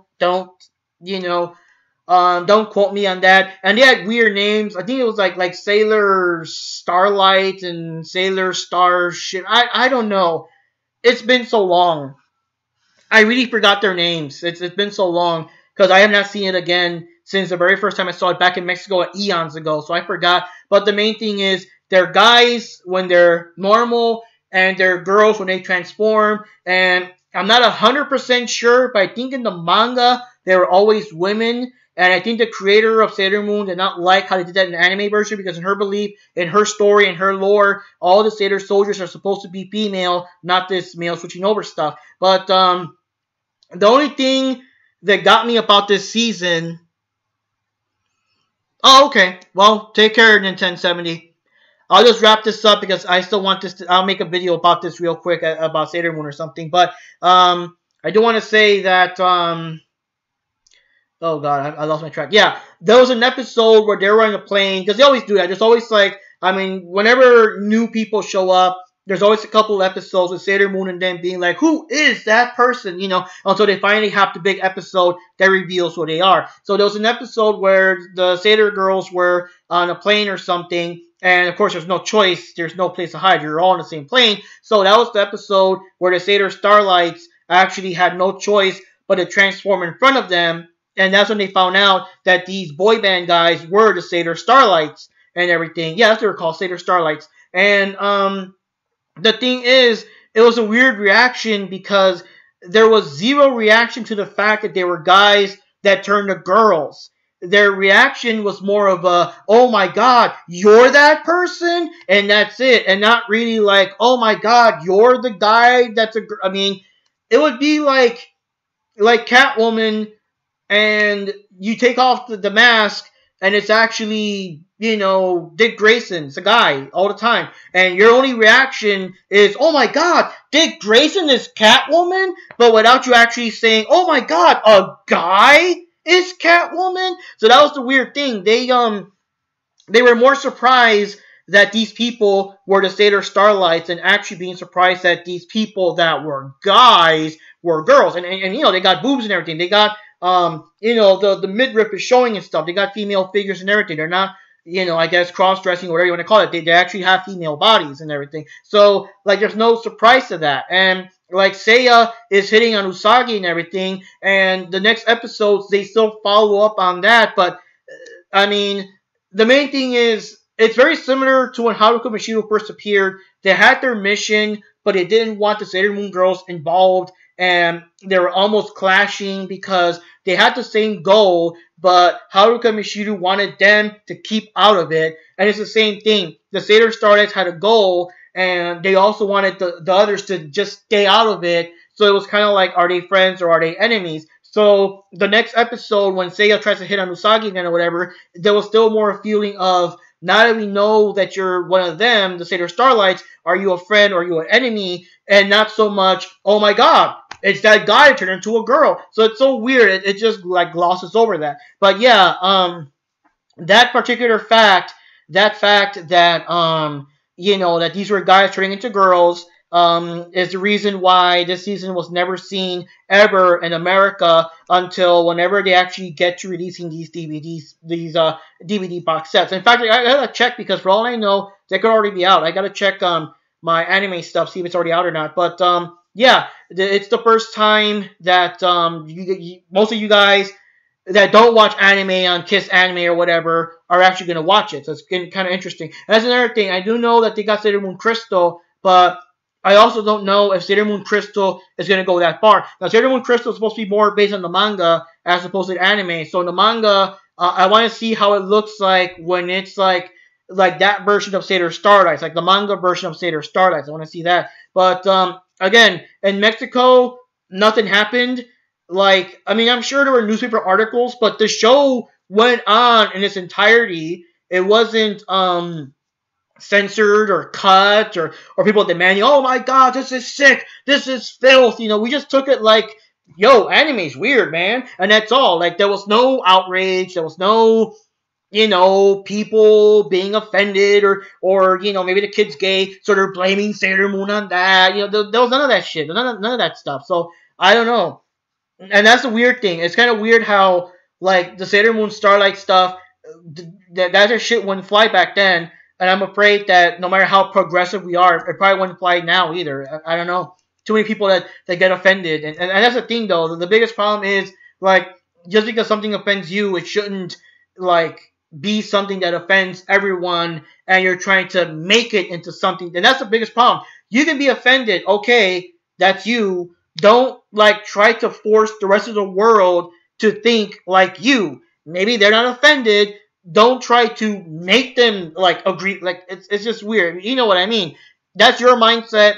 Don't make everyone think like you. We all have different mindsets. But yeah, that's the thing with Sailor Moon, with Sailor Starlights, with Haruka Mishiru loving each other, and that was never a big thing, and that was kind of interesting. And even Sakura Card Captors had the same thing. Very strong implications that Tomoyo, you guys should know, Tomoyo was in love with Sakura, and, like, yeah, she's in love with Sakura, and at the same token, her mom was in love with Sakura's mom, and her mom would always hate Sakura's dad because Sakura's dad married her, so of course that's the end of that and everything. And there's also the implications that he was a teacher and she was a student. So Sakura's dad was a teacher and he married her student. So I don't know. Sakura's kind of, it's like you get all these adventures and mystical, things and all these creatures, and you got to catch them. She has costumes, but there's lots of weird subtext to what's going on in their regular lives. So yeah, so Sakura's dad's a teacher and married her student, and of course you had Sakura. Tomoyo's in love with Sakura, and she never notices or anything. The entire series, she's completely oblivious to it. But even in the last episode of the original Sakura series, where like the second season had this strong theme where they wanted to, like, make chocolates because it was like the most romantic thing ever. I think it's a Japanese tradition where I think nothing is more romantic than if you make an actual chocolate heart or something like yourself out of scratch and give it to the person you love most. So most of that season was involving the characters trying to get chocolates or the ingredients to make them and stuff to give them to their true love and stuff like that. And there was a part where Tomoyo, well, Sakura asked Tomoyo, like, who are you going to give your chocolate to, or who are you going to, or are you going to get one or whatever? And she said, well, yeah, but I'm afraid the person I love is in love with someone else, because that's the thing about Tomoyo. Tomoyo always detects these things where Sakura doesn't. Sakura was in love with Lee by the end of the series, but it was the fact that even she didn't know. But yeah, so Tomoyo picked up on that. So when Tomoyo said that she was representing that she knows that Sakura loves Lee, and Sakura said, wasn't it horrible, that the person that you love loves someone else? And Tomoyo's like, well, I mean, as long as the person that I love so much is happy, then I'll be happy too. So basically she's saying she doesn't really mind if Sakura is with Lee. As long as she's happy too. But that does imply the whole thing, that she's in love with Sakura. But Tomoyo's not going to come between them. She really does hope for the best. She really does hope that Sakura has, like, a happy ending with Lee and stuff like that. So yeah, that's a strong little implications here and there with the Sakura Cardcaptors cast and all that. And that's, like, just stuff I wanted to cover. And from what I understand, Clamp, who makes Sakura Cardcaptors, I guess from what I understand is that their other works always have, I guess, some kind of homosexual subtext in there somewhere. But honestly speaking, I never mind, because they do it tastefully. They do it good. They, again, Tomoyo, I would say she's more obsessed with Sakura and making costumes. I wouldn't say that her being, I don't know, it's kind of weird. I mean, her being gay for Sakura is a strong character trait, but she's also very nice and helpful, and she's very big in photography, and that's, like, her big hobby, is any kind of photography and filming, making costumes. That's the character traits. I can't really say that her whole personality is just being gay, and that's all she is. So these are more fully developed, fully fleshed out characters that just happen to be gay, and in my opinion, that's how you should do it. If you have any other series or things and you want to make a character, first, don't put one in there just for the sake of it. Put it in there naturally. But if you want to put people that are, gay or transgender or some other race, which are called minorities, I never really like that term, minorities. I mean, if you look at it, there's, like, there's way more, I think, black people and Hispanic people in America nowadays. Anyways, we are no longer the minority, I don't think. But anyways, whenever you put someone in there, give them, give him or her more personality and flaws and motivation and stuff like that. Don't make the fact that they're gay or transgender or they're black or they're Hispanic or Asian. Don't make like the entire personality around just that, you know. And I don't even know how I got into that topic, but that's what happens when I talk. I just ramble and ramble. But anyways, guys, I do believe that's the end of the stream, and I think that I'm gonna cut some parts here and there so I could maybe put separate videos on Dragon Ball and Sailor Moon because I did kind of jump into Sailor Moon, didn't I, and stuff like that. But that way you guys can kind of watch some of my thoughts and opinions without being forced to watch over 3 hours of this shit.